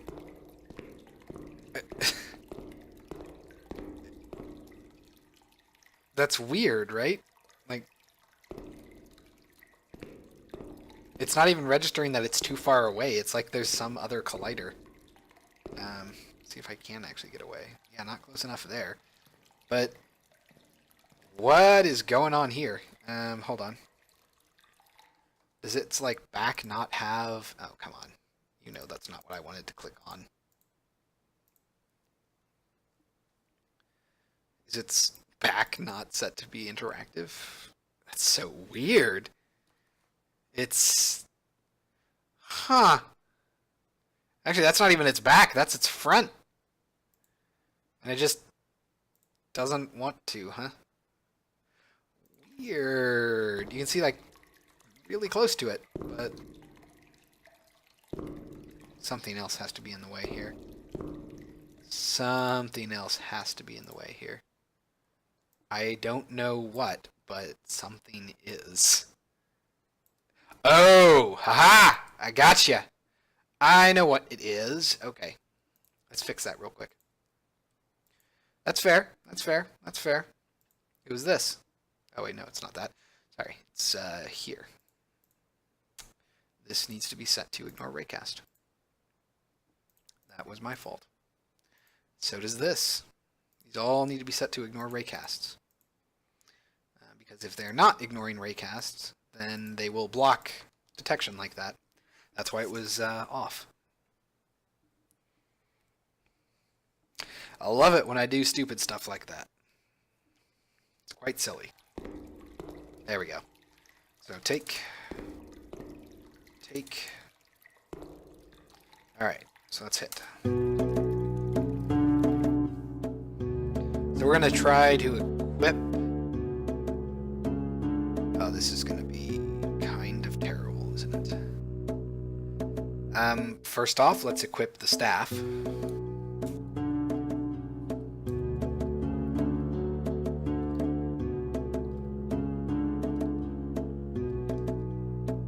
Okay, so we should be able to see if crit happens. It's not. That's good. Control. That's not. Oh, right.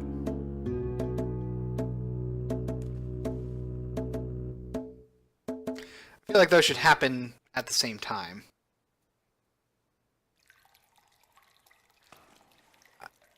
Okay. I don't mind that it showed that. Did I? Okay. Weird. I could have sworn that I equipped the staff. Maybe I just wasn't paying attention. It's entirely possible that I didn't actually equip the staff. Alright, so we know at least that works. Kind of. Although it definitely needs to be tweaked. Let's go ahead and take this.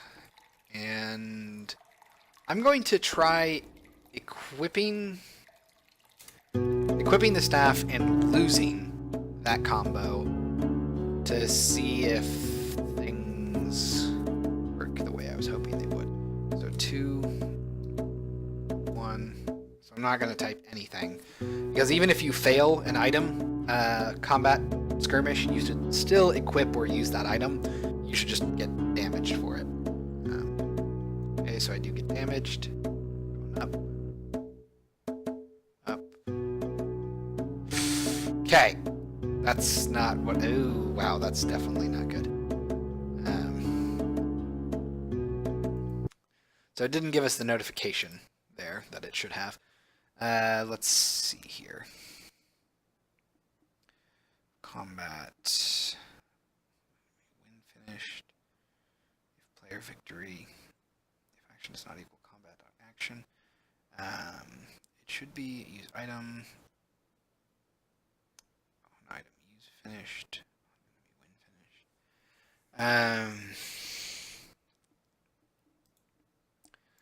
Peak definition use item. Okay. So I think I want to say this basically.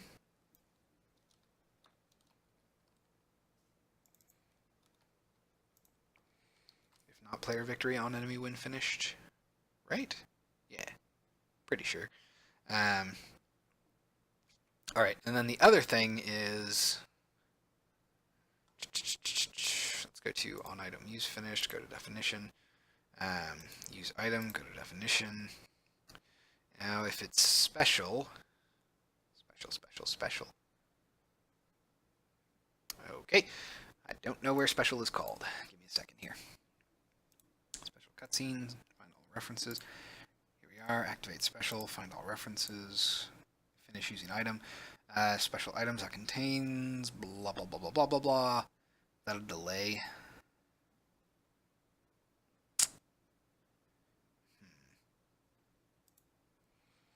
Go to definition. Oh. I feel as if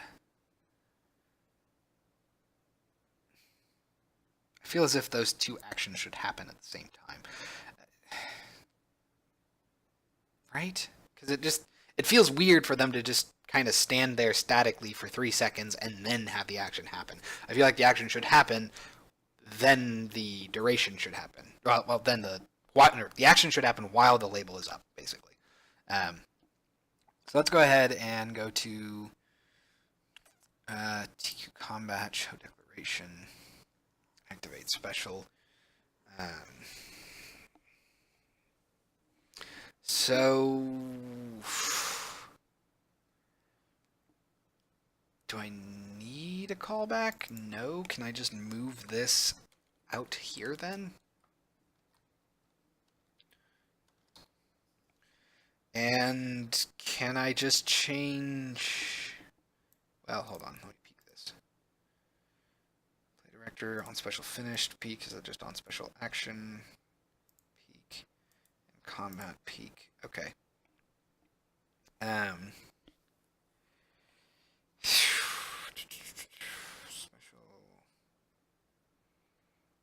mode scene. That all works. So I guess we would instead turn this to special cutscene is equal to null, question mark. If so, 3 seconds. Otherwise, special cutscene dot duration. And then of course we have to do a float conversion there. So it'll show as long as that cutscene plays, and then it will go away. But now they will happen simultaneously instead of separately. Gotta stretch. Got to stretch. All right.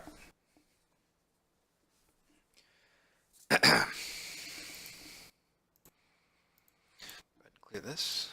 Hit play. Let's try this again. I am hopeful. So I'm going to take both the mask and the scepter.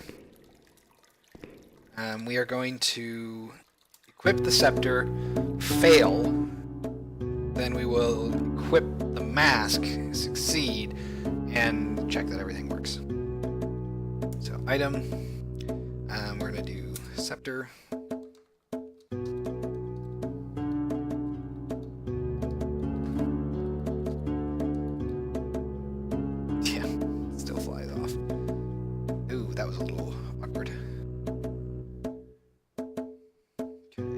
Scepter. This is all good. Next, we'll want to say item 1 strike batter hit club. Oh, I just realized that I borked that up. I was supposed to lose on the scepter and I didn't do it. Goat mask.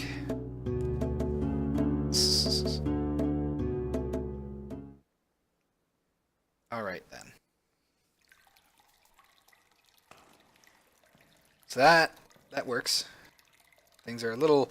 I think the cutscenes are a little inorganic right now. They're kind of either too fast or too slow in certain areas. But that's something I can tweak. Let's see. Oh, really? What are you happening on, I wonder? Oh, you're on the scepter, huh? Okay, I got you. I got your game. So you mean I can do... Oh, dang it. Crud. Let's go ahead and move these into here. So you mean I can do this?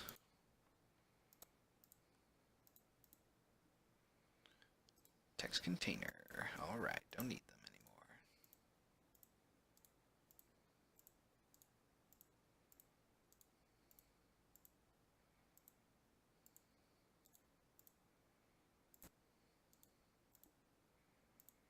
Cool. Alright, move these into the base again. So last thing I think we're going to do for the night is test out our failed... Oh, actually, you know what? Before we do anything else, let's go ahead and go up here. This is... Well... Oh, hold on.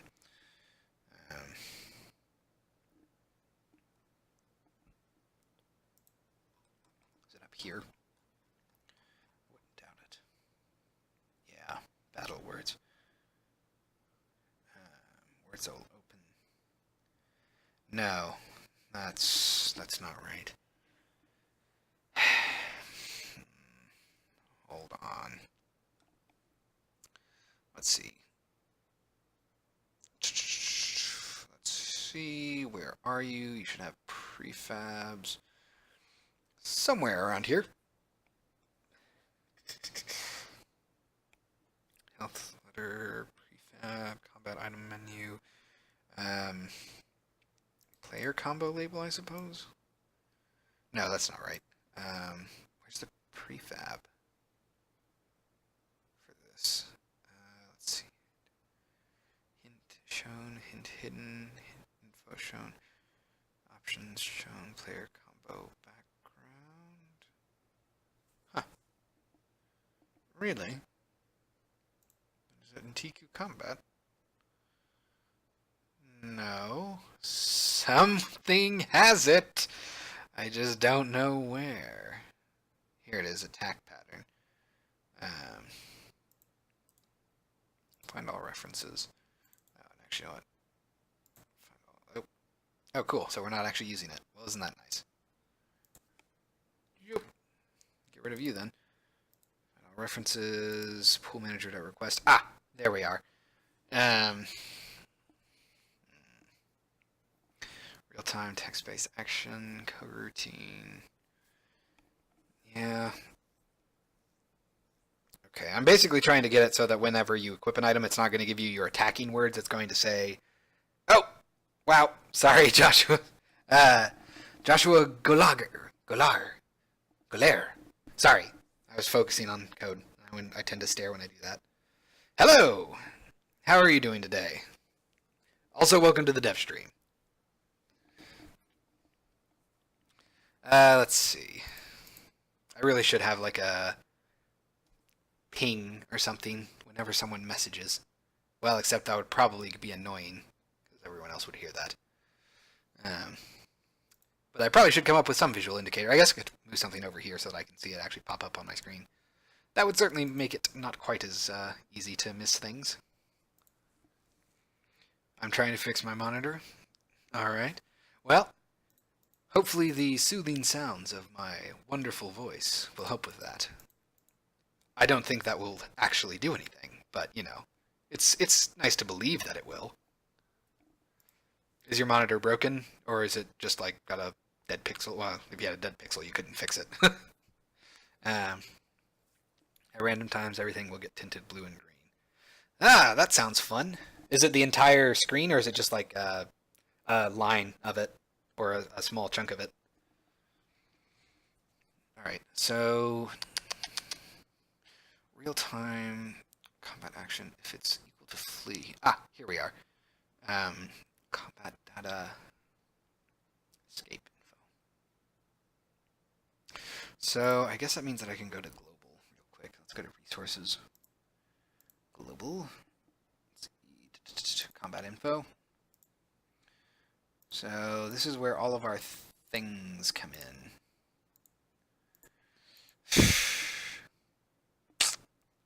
I wonder. A quick and dirty thing to do would just be to have... Yeah, I guess we'll do that real quick. Yeah, the entire screen. Oh, that's brutal. I guess I can also take off spoilers real quick. And probably change this over to code. Is it something that's been happening recently, or has it been doing that for a while? Oh, that's interesting. When you tap on it, it goes back to normal for a minute. Huh. I mean, it kind of reminds me of my old laptop. After, I think it was like 4 years, the top quarter of it would basically randomly invert colors, I think. And adjusting the monitor on the laptop would actually fix it, depending on the pressure. How old is your monitor? Let's see. So we need to go up here, and we're kind of gonna just... Yeah, I guess I can't really do that, can I? Escape info. I have to do a straight up combat info. Yeah. Alright. Well, let's go ahead and do that, I suppose. So we're gonna add... This is gonna be a patch fix, kind of. We're gonna add is equip and unequip info. This is purely a temporary fix. It will not work in the long run, but it's better than having attack be listed right now, and I don't have the time to actually implement the full system right now, since I gotta have a demo in 2 days.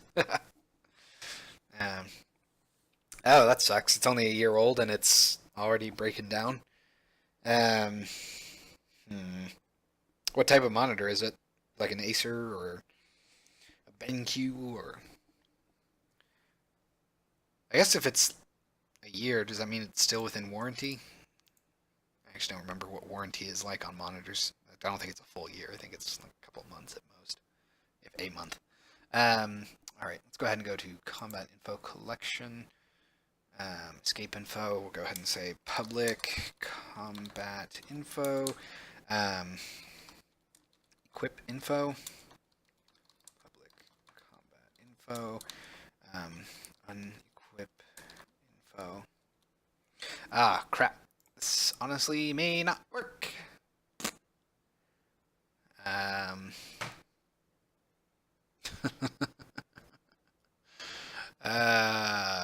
Crap. Let's go ahead and see something real quick. I want to find equip, because I'm sure that I have something that checks if I have it equipped. Yep. So that's at the start, but that's actually not what I wanted to do. Refresh, doing all the fun stuff here. It's an Acer.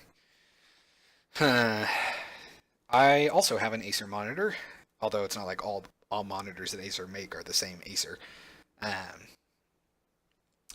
I don't know how to fix that. Then again, I've never professed to be a hardware expert. That is super weird, though. I don't know what would cause that. It's not a graphics driver, is it? That seems like it would be weird. No, that can't be right, because otherwise it wouldn't fix itself whenever you touched it.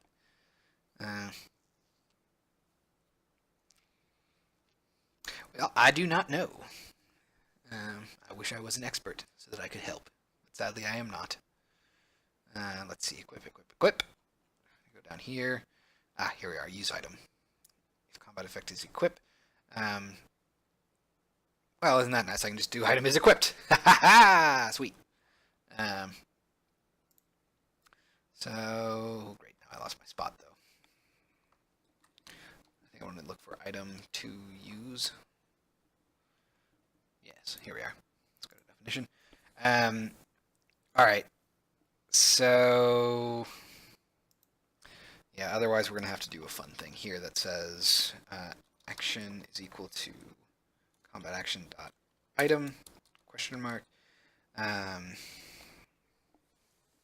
Jeez. I suppose this will actually be and item to use does not equal null and item. Oh, jeez. No. Right. Right, nope. I'm just going to kind of skimp out here and say item to use dot is equipped.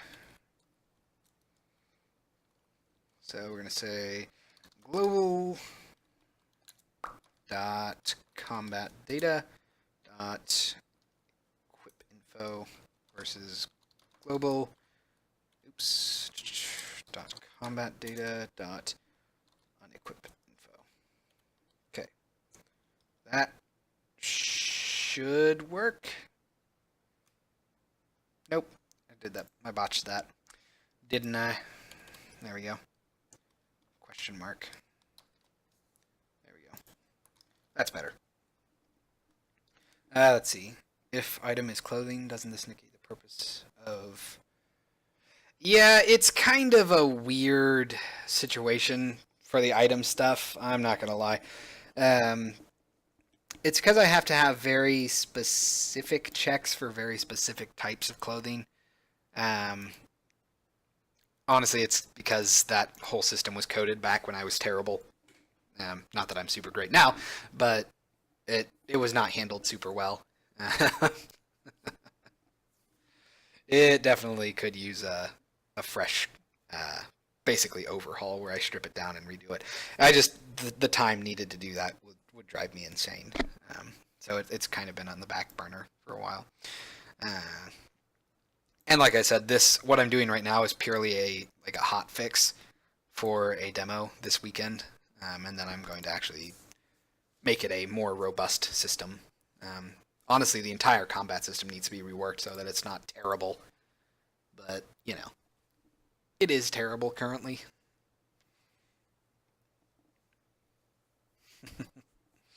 Are you a developer as well? Okay, I want to try to get the name right. So it's Joshua Golair? I don't want to be lazy and just say Josh. So,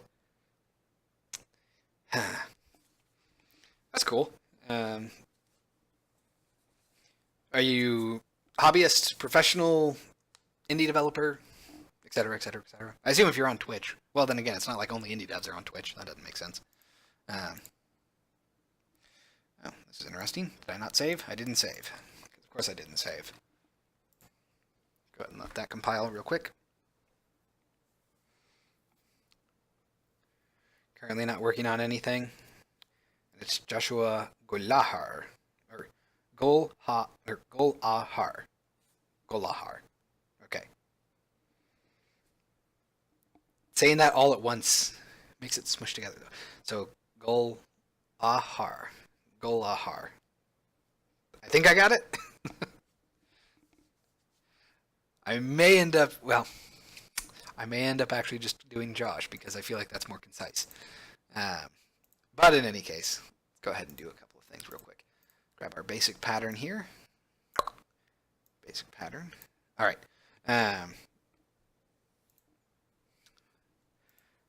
Well, out of curiosity, because I always like to ask when other game developers are watching, what kind of games do you like to work on? You like RTSs? Are you a action game guy, platformer, etc., etc.?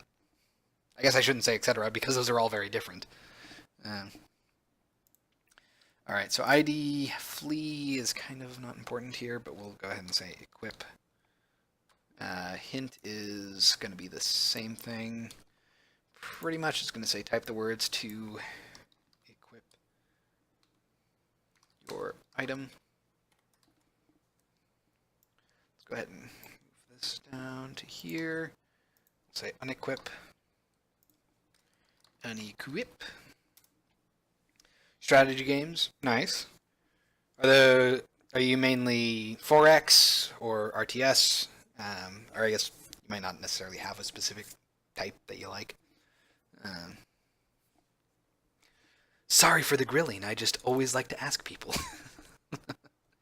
Let's see. Attack, fade in. These are all probably going to be the same, I'm guessing. Yeah, 0.2.21505. Yeah, it's all the same. All right. So, oh, the worst part is though that 2017 doesn't select fields already automatically, so I can't just do it super quick. I have to awkwardly do it. Ah, 0.5. Let's see, 1.5 and then 5. There we go. 4x. All right. All right. I have admittedly never been good at 4x games. In general, I'm actually really bad at strategy games. I have tried. I have tried really hard. I lack the ability to multitask. I'm much more of a simplistic head-on style of play. 5. Oh crap! Did that wrong. Out of order. Out of order. 0.2.21505. Ah, there it is. 1.5 and 5. 1.5. There we go. Victoria 2 is my favorite strategy game. Next is Europa Universalis 4. Yeah, I definitely am terrible at pretty much all of the Europa games. I'm bad. Here's how bad I am. I'm bad at Civ. Like take your pick. I'm bad at all of them, even the easy ones. I just can't seem to wrap my head around it for some reason. I try really really hard, but I'm not good at it. Okay, so let's go ahead and add 4 equip words. So let's see, we have equip, hold, I suppose. These are all kind of just, again, they're temporary. Equip, hold, wear. I can't do wield. They have to be unique starter level or starter chars. Equip, hold, wear. I could do brandish, but that's super long. It kind of seems unfair. Can't do wield. Although I might change wear to wield. No. I also can't do put on.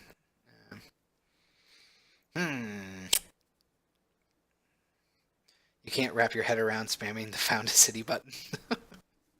No, it's just I don't know. I always feel like God, what's the way to even say how playing strategy games makes me feel? It's kind of like fighting games actually for me. I know those two don't seem alike, but it's basically perfectly fine if I'm just practicing, but then the moment I'm faced with an opponent, I just start flailing and I can't recall anything that I've practiced for like an hour. I'm just terrible at that sort of thing, at internalizing strategies like that and understanding how to do everything. I'm very much a more reactionary player. I'm very confident in reactionary immediate skill sets, and attacking from a linear or not attacking, but and progressing from a linear standpoint. But I am quite terrible when it comes to strategy of any kind, strategy or tactics, honestly. not not my shining moments. I'm not going to lie. Um, Dang it. Okay, fourth word. Fourth word. Equip, hold, wear. I guess I could check my own dictionary, couldn't I? Let's see. Let's go to design dictionary because surely I have enough words for this. So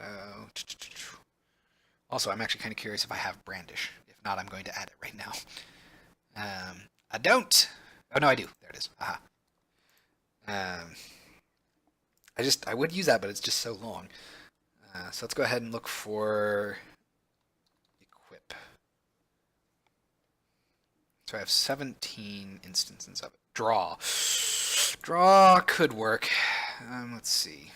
Grab, grip, hold, put away, put on. Can't do remove. Sheath, take off, take out, unequip. Oh, hold on. I missed one. Wear and wield. Well, crap. So I guess draw is pretty much the only one that I get. It's the only one that I have left, so draw. All right, now for unequip. So then, I want to get into machine learning.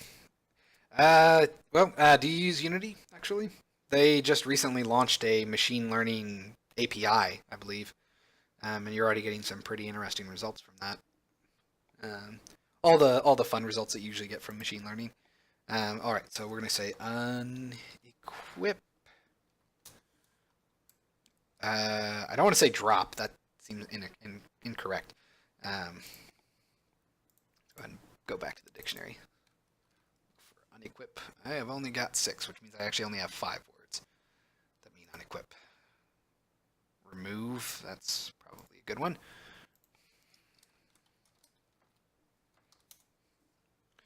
What else do we got? Sheath. That's... I might have to use it. Oh, jeez. Yep. Oh, man, I gotta use sheath. I don't have any other words. Not that it matters. They don't have to actually be words that I have in my dictionary, although if I came up with words, I would add them to my dictionary. But I need a 4th one that means unequip. I really don't want to say drop. I suppose I could just have it be 3. Probably wouldn't hurt terribly. Alright. So now let's try equipping items in combat, and we should actually get, I'm hoping, a little bit more correct wording. Alright, so if it is equipped, I was going to go ahead and do if not is equipped. Flip that. Alright. You've used Unity? Yeah, they've done some recent machine learning API release within the past couple of weeks, I think.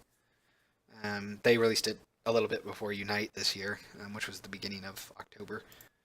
Alright, let's go ahead and clear this out. Let's try doing this now. So now when we try to equip the scepter, we should actually get words like wear and equip, as opposed to words like attack and crush and whatnot. So take, hit.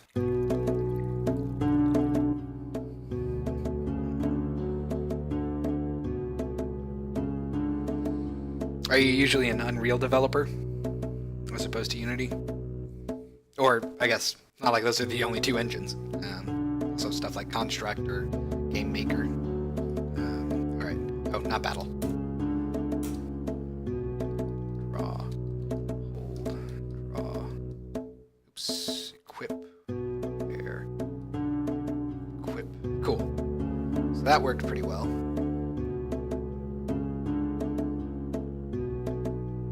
Equip scepter. Alright. Let's go ahead and unequip it. I'm going to lose this time. Oh, that's interesting. Ooh, that's not super good. It's automatically selecting things for me.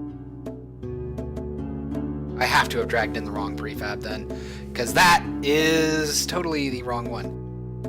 Okay. Yep, that I'm 90% sure that that prefab that I dragged in for that is actually incorrect. I think I dragged in the slicing one. Ah, there it is. Yep. Dragged in the puncture pattern. That's not what we want. That's only for slicing attacks. Alright. No, I hate Unreal. Okay. It seems a bit intense. Although I know where you're coming from. I don't particularly care for blueprints. In fact, I outright hate them sometimes. Or all the time. It's just stupid that you have to make everything a blueprint. But yeah. What do you usually use then? Let's see. So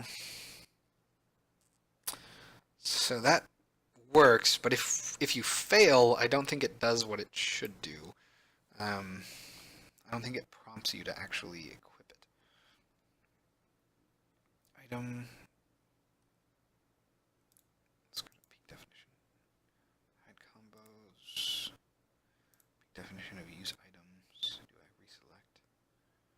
No, but you do this. You finish using items? Ah, there we go. That's somewhat problematic now, isn't it? Yeah. So it's doubling up essentially because because both the eventual callback that happens in on item use finished and on enemy win finished both call open or both call show actions, and that's causing that stagger effect. So we got to prevent that from happening somehow.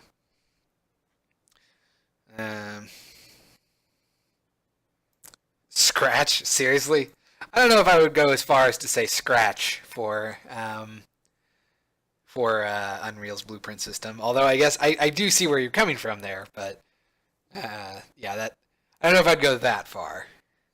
Although I am totally with you, I'm not a huge fan of scratch.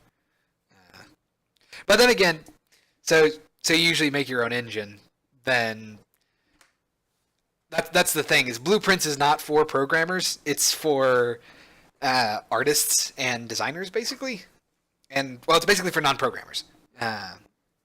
That's the entire draw of it, right? Although it's kind of frustrating because it's just it's good that artists or non-programmers can have access to that stuff, but it's done at the detriment of programming. Like you have to put everything into a blueprint at some point, so you basically have to write all of your code in C++ and then just expose everything again to blueprints. It's frustrating. It's not for non-programmers if programmers have to use it. Yeah, that's true. But yeah, that's kind of my big gripe about it is like it's great for non-programmers, but for programmers it is frustrating to have to use it because it just doubles the amount of code that you have to write, since you have to write the basic function and then you have to write the blueprint readable version of the function, which is usually just a wrapper for the actual function itself. It's just Unreal. Let me just not do blueprints for certain things. Also, their UI system is tied to blueprints as well, and it's incredibly frustrating because you can't even code. Well, you can code UIs. It's just annoying because some of it has to be driven through blueprints, or at least used to. It might be different now. I don't know. I actually haven't looked at it in a while. But yeah, there are downsides. That's definitely true. All right, so yeah, this is kind of annoying. So does this do anything?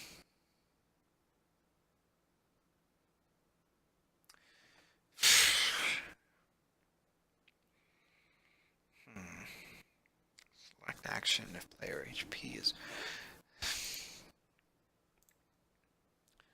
go to definition. Actually, let's find all references here. So it's only used there. That's good. Peak definition here. Use item, peak definition. Let me see if I can hide. Finish using item, peak definition. Activate special, else hide declaration, select action. Go ahead and go here.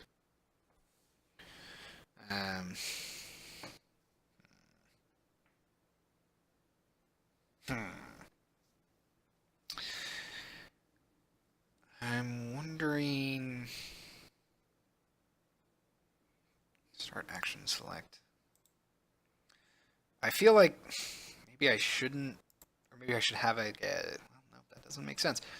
Okay.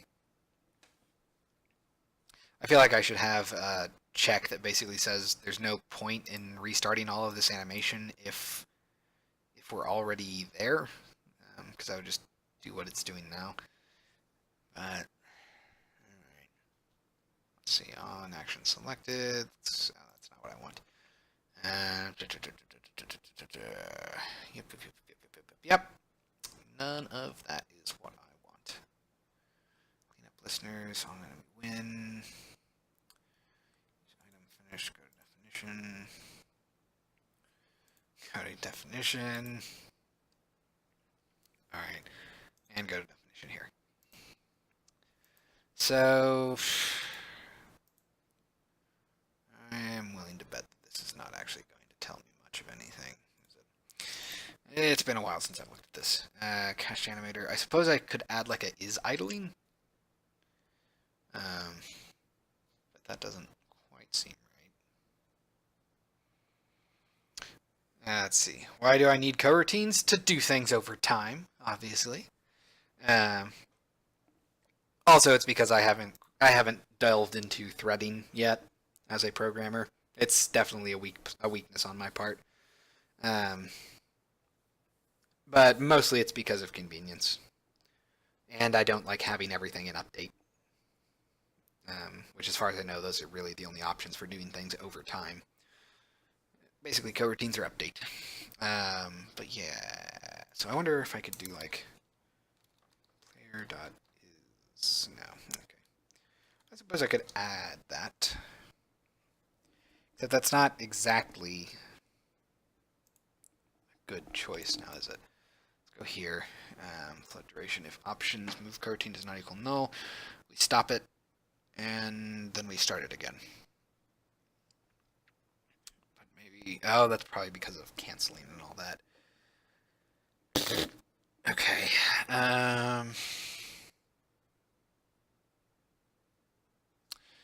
Yeah, because I'm basically sharing this coroutine between two different things. Yeah, and the problem with coroutines is it definitely gets complicated whenever you try to store them and then use them later. I really only do that whenever I'm trying to do stuff like this, where I make sure that I don't have two coroutines trying to affect the same thing at the same time, which is why this is here. But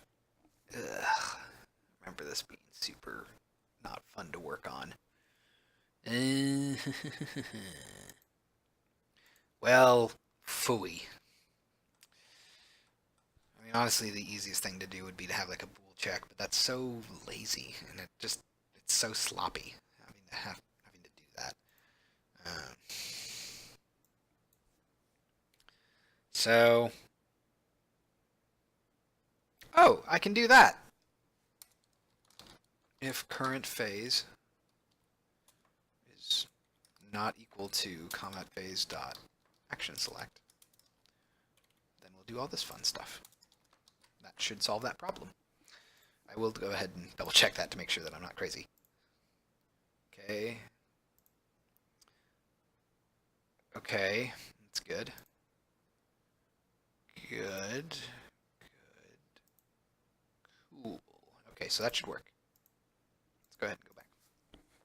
So now if I lose, and if I lose in combat while I'm equipping or unequipping an item, I should still do all of that, and I shouldn't get the double staggered effect. Wish I could understand half of this. Oh yeah, the machine learning stuff. Yeah, machine learning definitely seems a step above where I'm comfortable. It's an interesting idea, but I've never really been into AI or any sort of machine learning. It's not really my thing. I can see why it could be interesting to people, but it's just not my thing personally.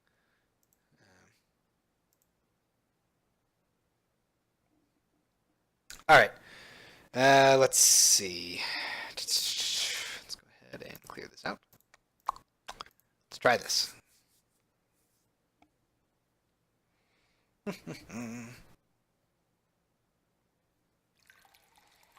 All right. So let's take our scepter, our troll.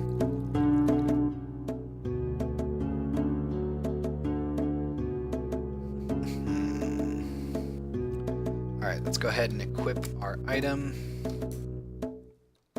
Where? Draw. Equip. Okay, so that'll have me win it. Not a crit. Good. Okay. Equip the scepter. Good. Now we get our idling going again. All right, now let's go ahead and unequip the scepter. I'm gonna lose this time.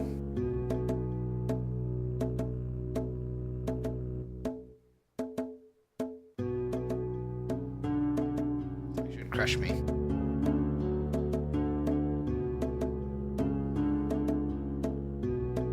Hopped up. Dang it! It didn't remove it.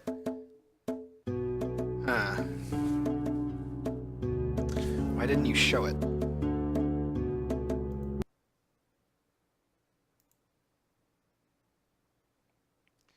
It must... That's not great.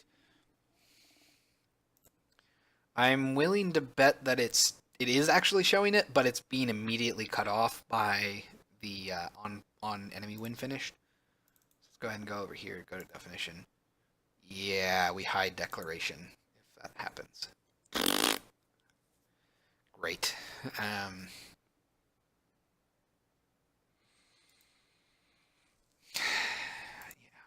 of course that does. Yep. Fleet combat, end combat, start combat. Okay. How much is the game going to cost? Text quest? I do not have a price set yet, but I am leaning 15 to 20. Definitely not going over 20. Though I might end up leaning more closer to 15 on that. Yeah, it's not going to be like a $40 game or anything like that. Although I am trying to pack a fair amount of content into it for $15 or $20, but there are obviously limits to what I can do and to the amount of time I can spend on it. Although I have been working on it for over 4 years now, so who am I to say that I don't have time? But yeah, it's not finalized yet. I'm still doing research on what would be the best pricing for it and how much I think I'll need for my next project, which will probably be way more expensive. I'm not gonna lie. Not necessarily to buy, but definitely to work on. Moddable equals other people make your game for you. Haha! See? I'm working on kind of mod stuff, except it's not really mods, it's custom text-based adventure stuff. So I'm working on a custom text-based adventure editor where you can make your own old school like Zork text-based adventures. And that system's already like 60, no, not 60, probably closer to 50% done. And I'm hoping to get that pretty functional by the end of, by the end of the year. And I'm also hoping that will actually help encourage people to play the game more and, make more experiences for other players. And, I just want to see what what the community creates. There we go. But yeah, I don't know how to exactly make things moddable, as in like the Doom sense or the Quake sense of moddable. So I'm kind of leaning more on level editor stuff. Well, text-based adventure editors. Maybe level editors if enough people like the game. In any case, let's see. Yeah, so it's hiding it as soon as it pops up, which is rather annoying. Can I maybe phrase that? Or force it to do that after the fact? Let's see. Select. Let's go down here. Start real time, select action, finish using item, hide declaration.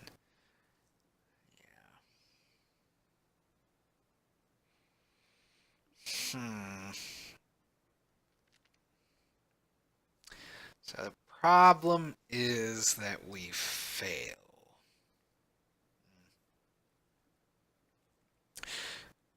Oh, jeez. I mean, I suppose that I could put like a pass a bool parameter. That would make things a little bit easier. But again, I don't think I need to do that. Quake and Doom are simpler to mod. Well, yeah. Well, I actually don't know if that's true or not. I've never really tried to mod either of them. Although I do like that they have a whole suite of moddable tools of modding tools that you can use. That's kind of what I tried to do with the level editor. Which actually, you know what? I guess. Well, no, because it can do stuff like crazy scripting.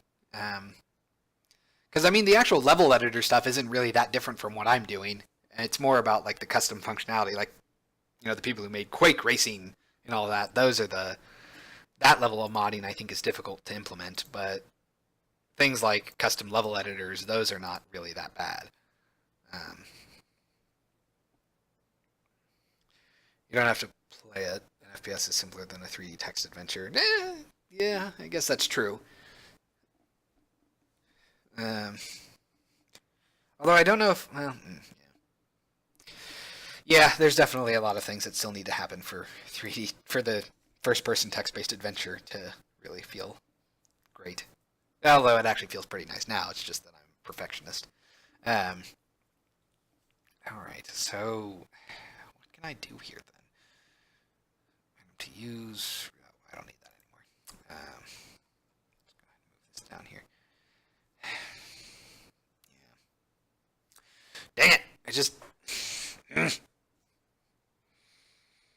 don't want it to. Oh, actually, can I? No, I can't do that. You've got to be kidding me! Let me think. What does on enemy win finish do? Checks my player health. Yep. That's not great. Darn it. So, I need to figure out how to do this somehow.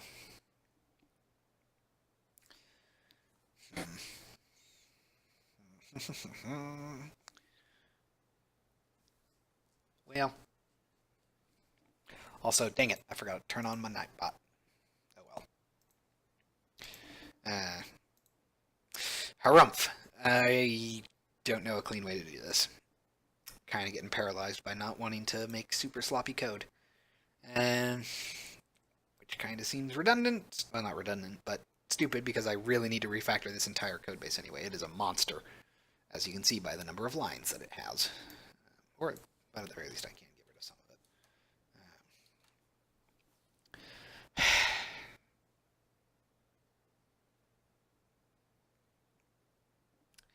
Yeah.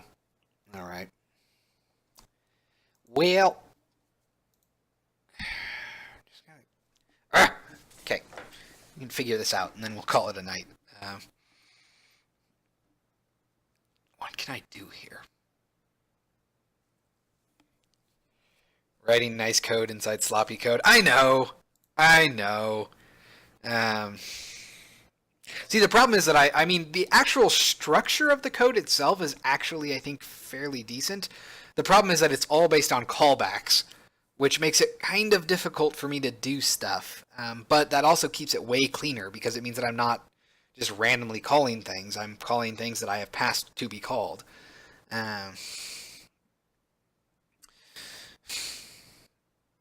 Perhaps I can. So find all references here. It's only used in that one spot. And it's peak definition here. No, I don't want to. Jeez. Yeah, jeez. It's all nested callbacks. Okay. Or I guess just half callbacks and then half straight drilling, basically. Yeah.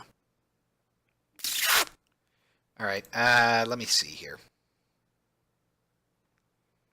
Where are my combat action choices? Battle item and flee. That's not good enough. Do I have a state? I might, actually. Hold on. Let's go up here. Spawn point, blah, blah, blah, blah, blah. Combat phase, here we are. Peak definition. Fled, victory, defeat, special. Okay, so I just have a battle end. I probably should have had like a battle end and then player victory versus enemy victory. The dilemma. I really just don't want to add a bool check. That's what's killing me right now is I just don't want to do it.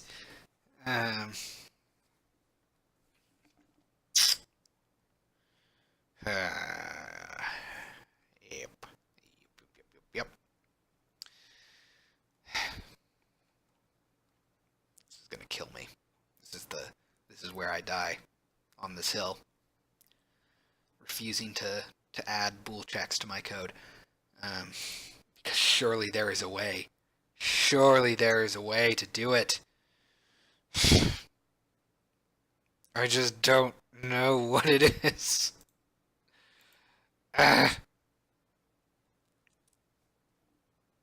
Show declaration.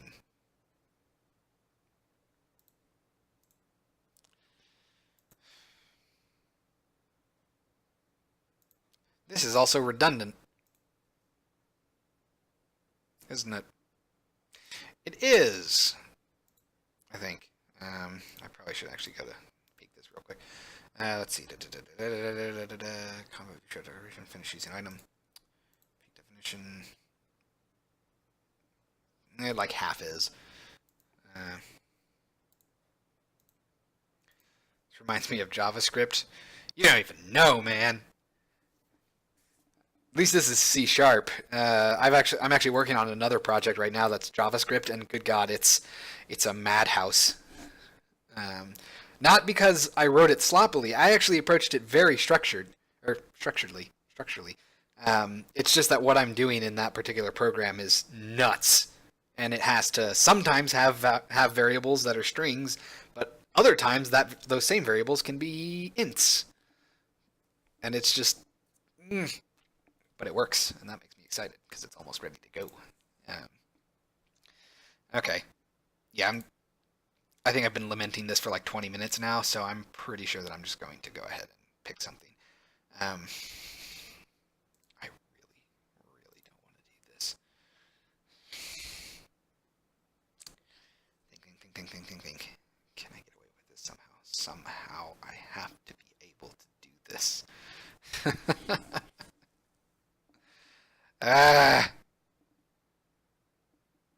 No, the problem. Alright, let's just go ahead and go to peak. Damage equip. Let's see. If item is equipped. Okay. Refresh equipment. Dang it.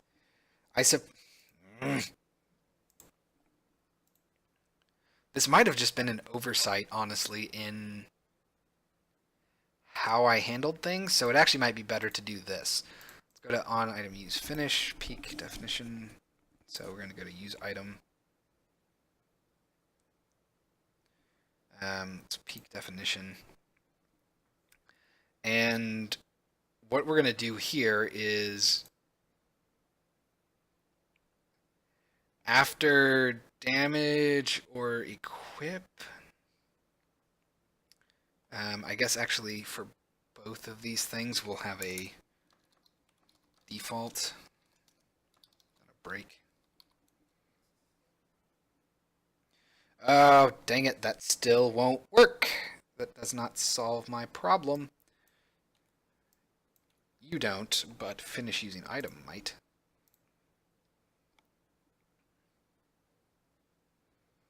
Okay, let's go to the... Oh, right. Alright. Let's see. Where are you? Finish using item. I think I know what to do here. It's a little sloppy, but I think it will work. Let's see. Special.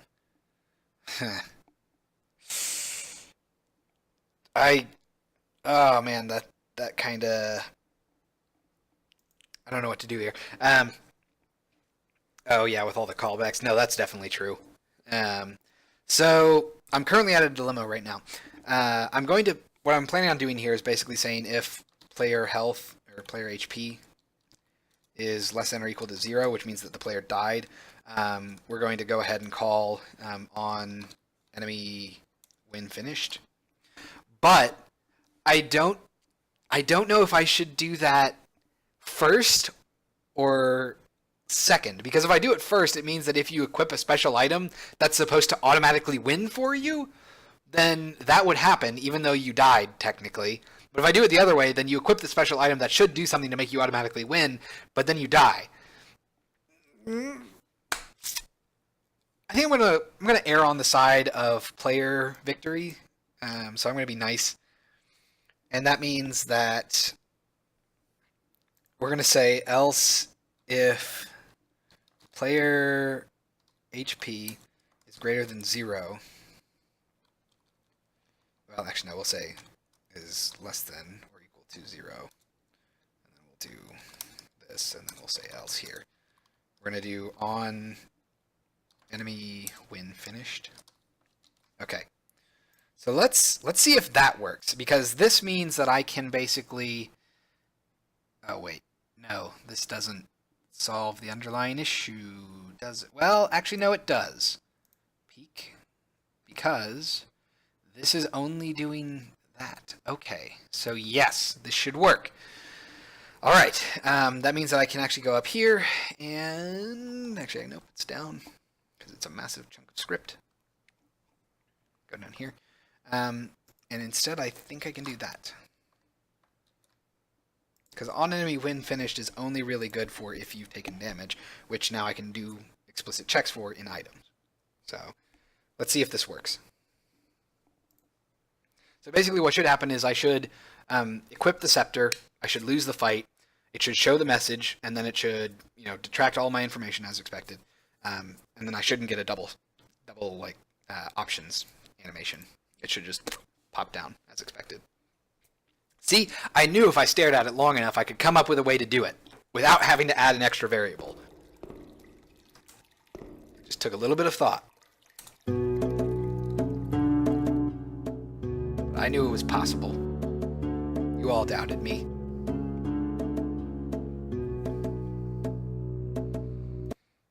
Oops. Alright, so let's go ahead and do 2. 1. I'm going to lose this.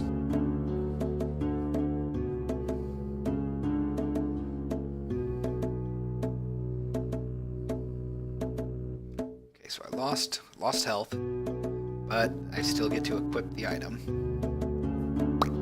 There it is. Good. Yes! Alright. Let's go ahead and unequip it. Yeah, sheath is way too long.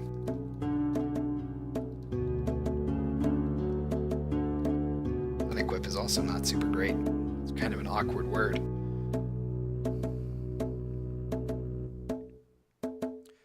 So it looks like that works. I do seem to get a weird bug. You can see so I'm going to equip the item again, and I'm going to win. And you can see there's like one frame where the troll is on screen when it's flying away from the left to the right of the screen. I don't know why it does that. It's kind of annoying. So you should see it like pop up here. Yeah, top left. That's particularly jarring because it actually shouldn't do that. It should be a constant position. So it should just be at the far left and then at the far right. No interpolation. Let's take a look at that real quick and then we'll be done because it's been a 3-hour dev stream. Alright, where are you? Sewer combat. Go up to our timeline. We want to select use item. Grab our troll. We're just going to hit play to see what it does. Yeah, there it is. So, position.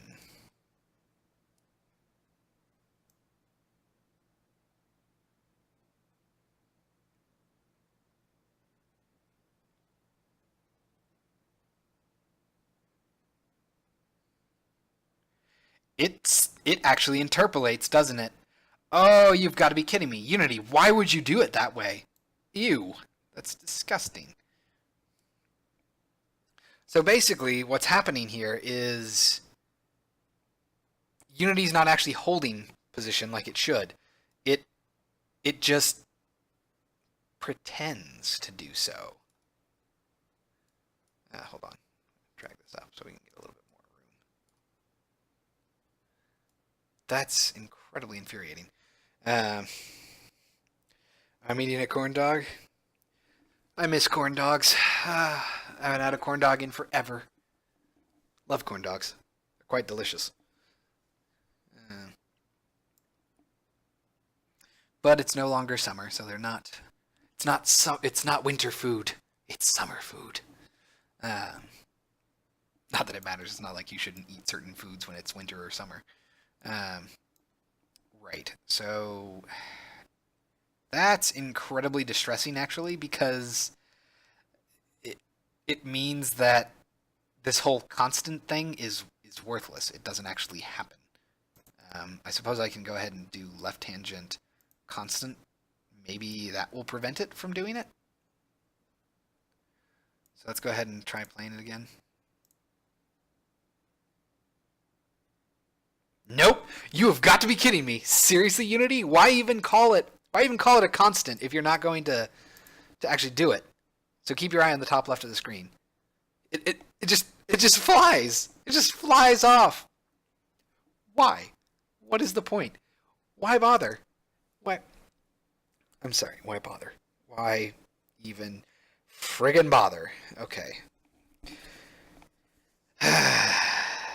All right. Well, guess what? We're going to brute force Unity a little bit. Not a fan of this, admittedly, but it's what we're going to do. So here, we're going to go ahead and grab our troll. Go to our inspector. We're going to start recording this. Grab our troll. Okay, so where it's at now, we're actually going to move it. Oh, crud. I forgot.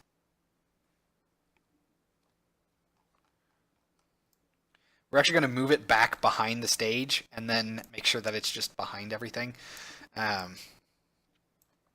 This is so not going to work well, is it?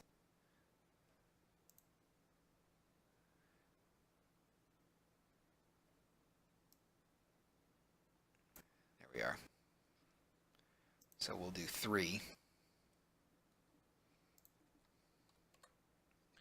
And then, when we're about to snap back in over here, actually no, it'll be 5 frames after the fact. We'll do 3 again. I'm sorry, no, it'll be... No. This will be 0. And you will be 3.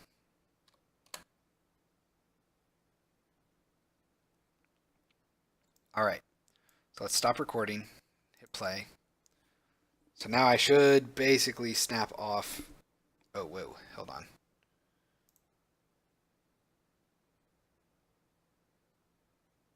You've got... of course. Whatever.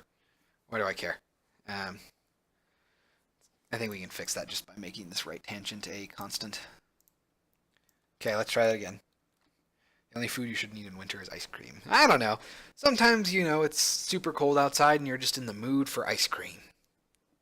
Okay, that seems to have fixed it. Alright, that is... I'm like 90% sure. That is a good place to stop for the night. So we got all of our combat stuff taken care of. For the most part, I'm going to have to tweak this all tomorrow, or probably tonight, to make it just have a little bit nicer polish on the cutscenes, make them not quite as robotic. But then with that, all of my cinema director usage is gone. I don't need it anymore. So it's always good to be able to cull out an asset that you're not using anymore. It feels good. But yeah, it's pretty exciting. And we also have the equip and unequip stuff working. That's also exciting. And then we found a substance bug that I have to report to Unity. Again. So, alright, announcements.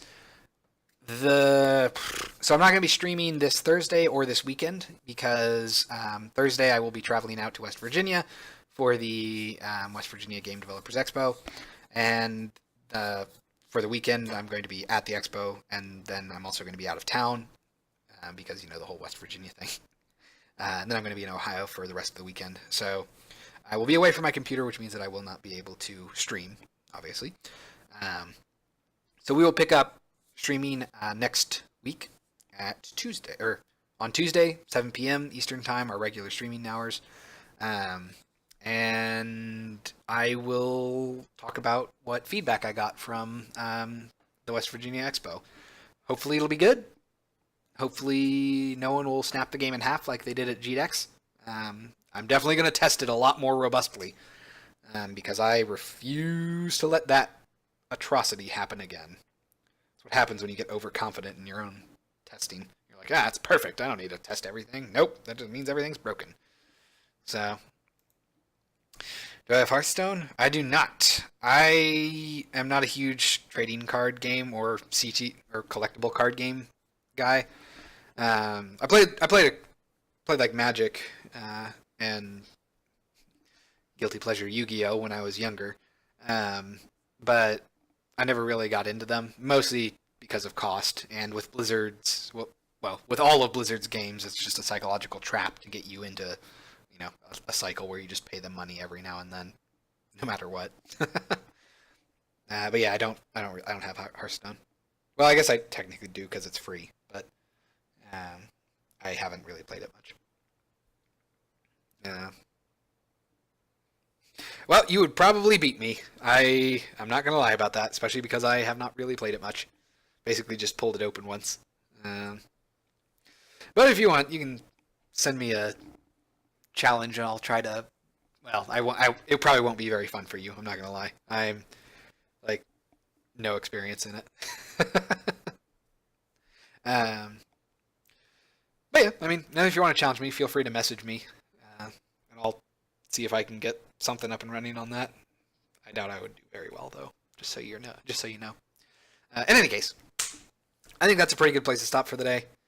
Because this has been a 3-hour dev stream. It was not supposed to be a 3-hour dev stream. But that's what happens when you do combat. All right. Any other announcements? Nope, should be good. So, as always, what's my ID? I don't actually even think I have one, unless it's my Blizz or my Battle.net account, in which case I forget right now. You should be able to message me on Twitch, I think. I don't think you have to be I think you can just message me on Twitch, and I'll try to get that stuff set up. But for now, that's a pretty good place to stop for the night. So, as always, I want to thank you all very much for watching, and I will see you all next time.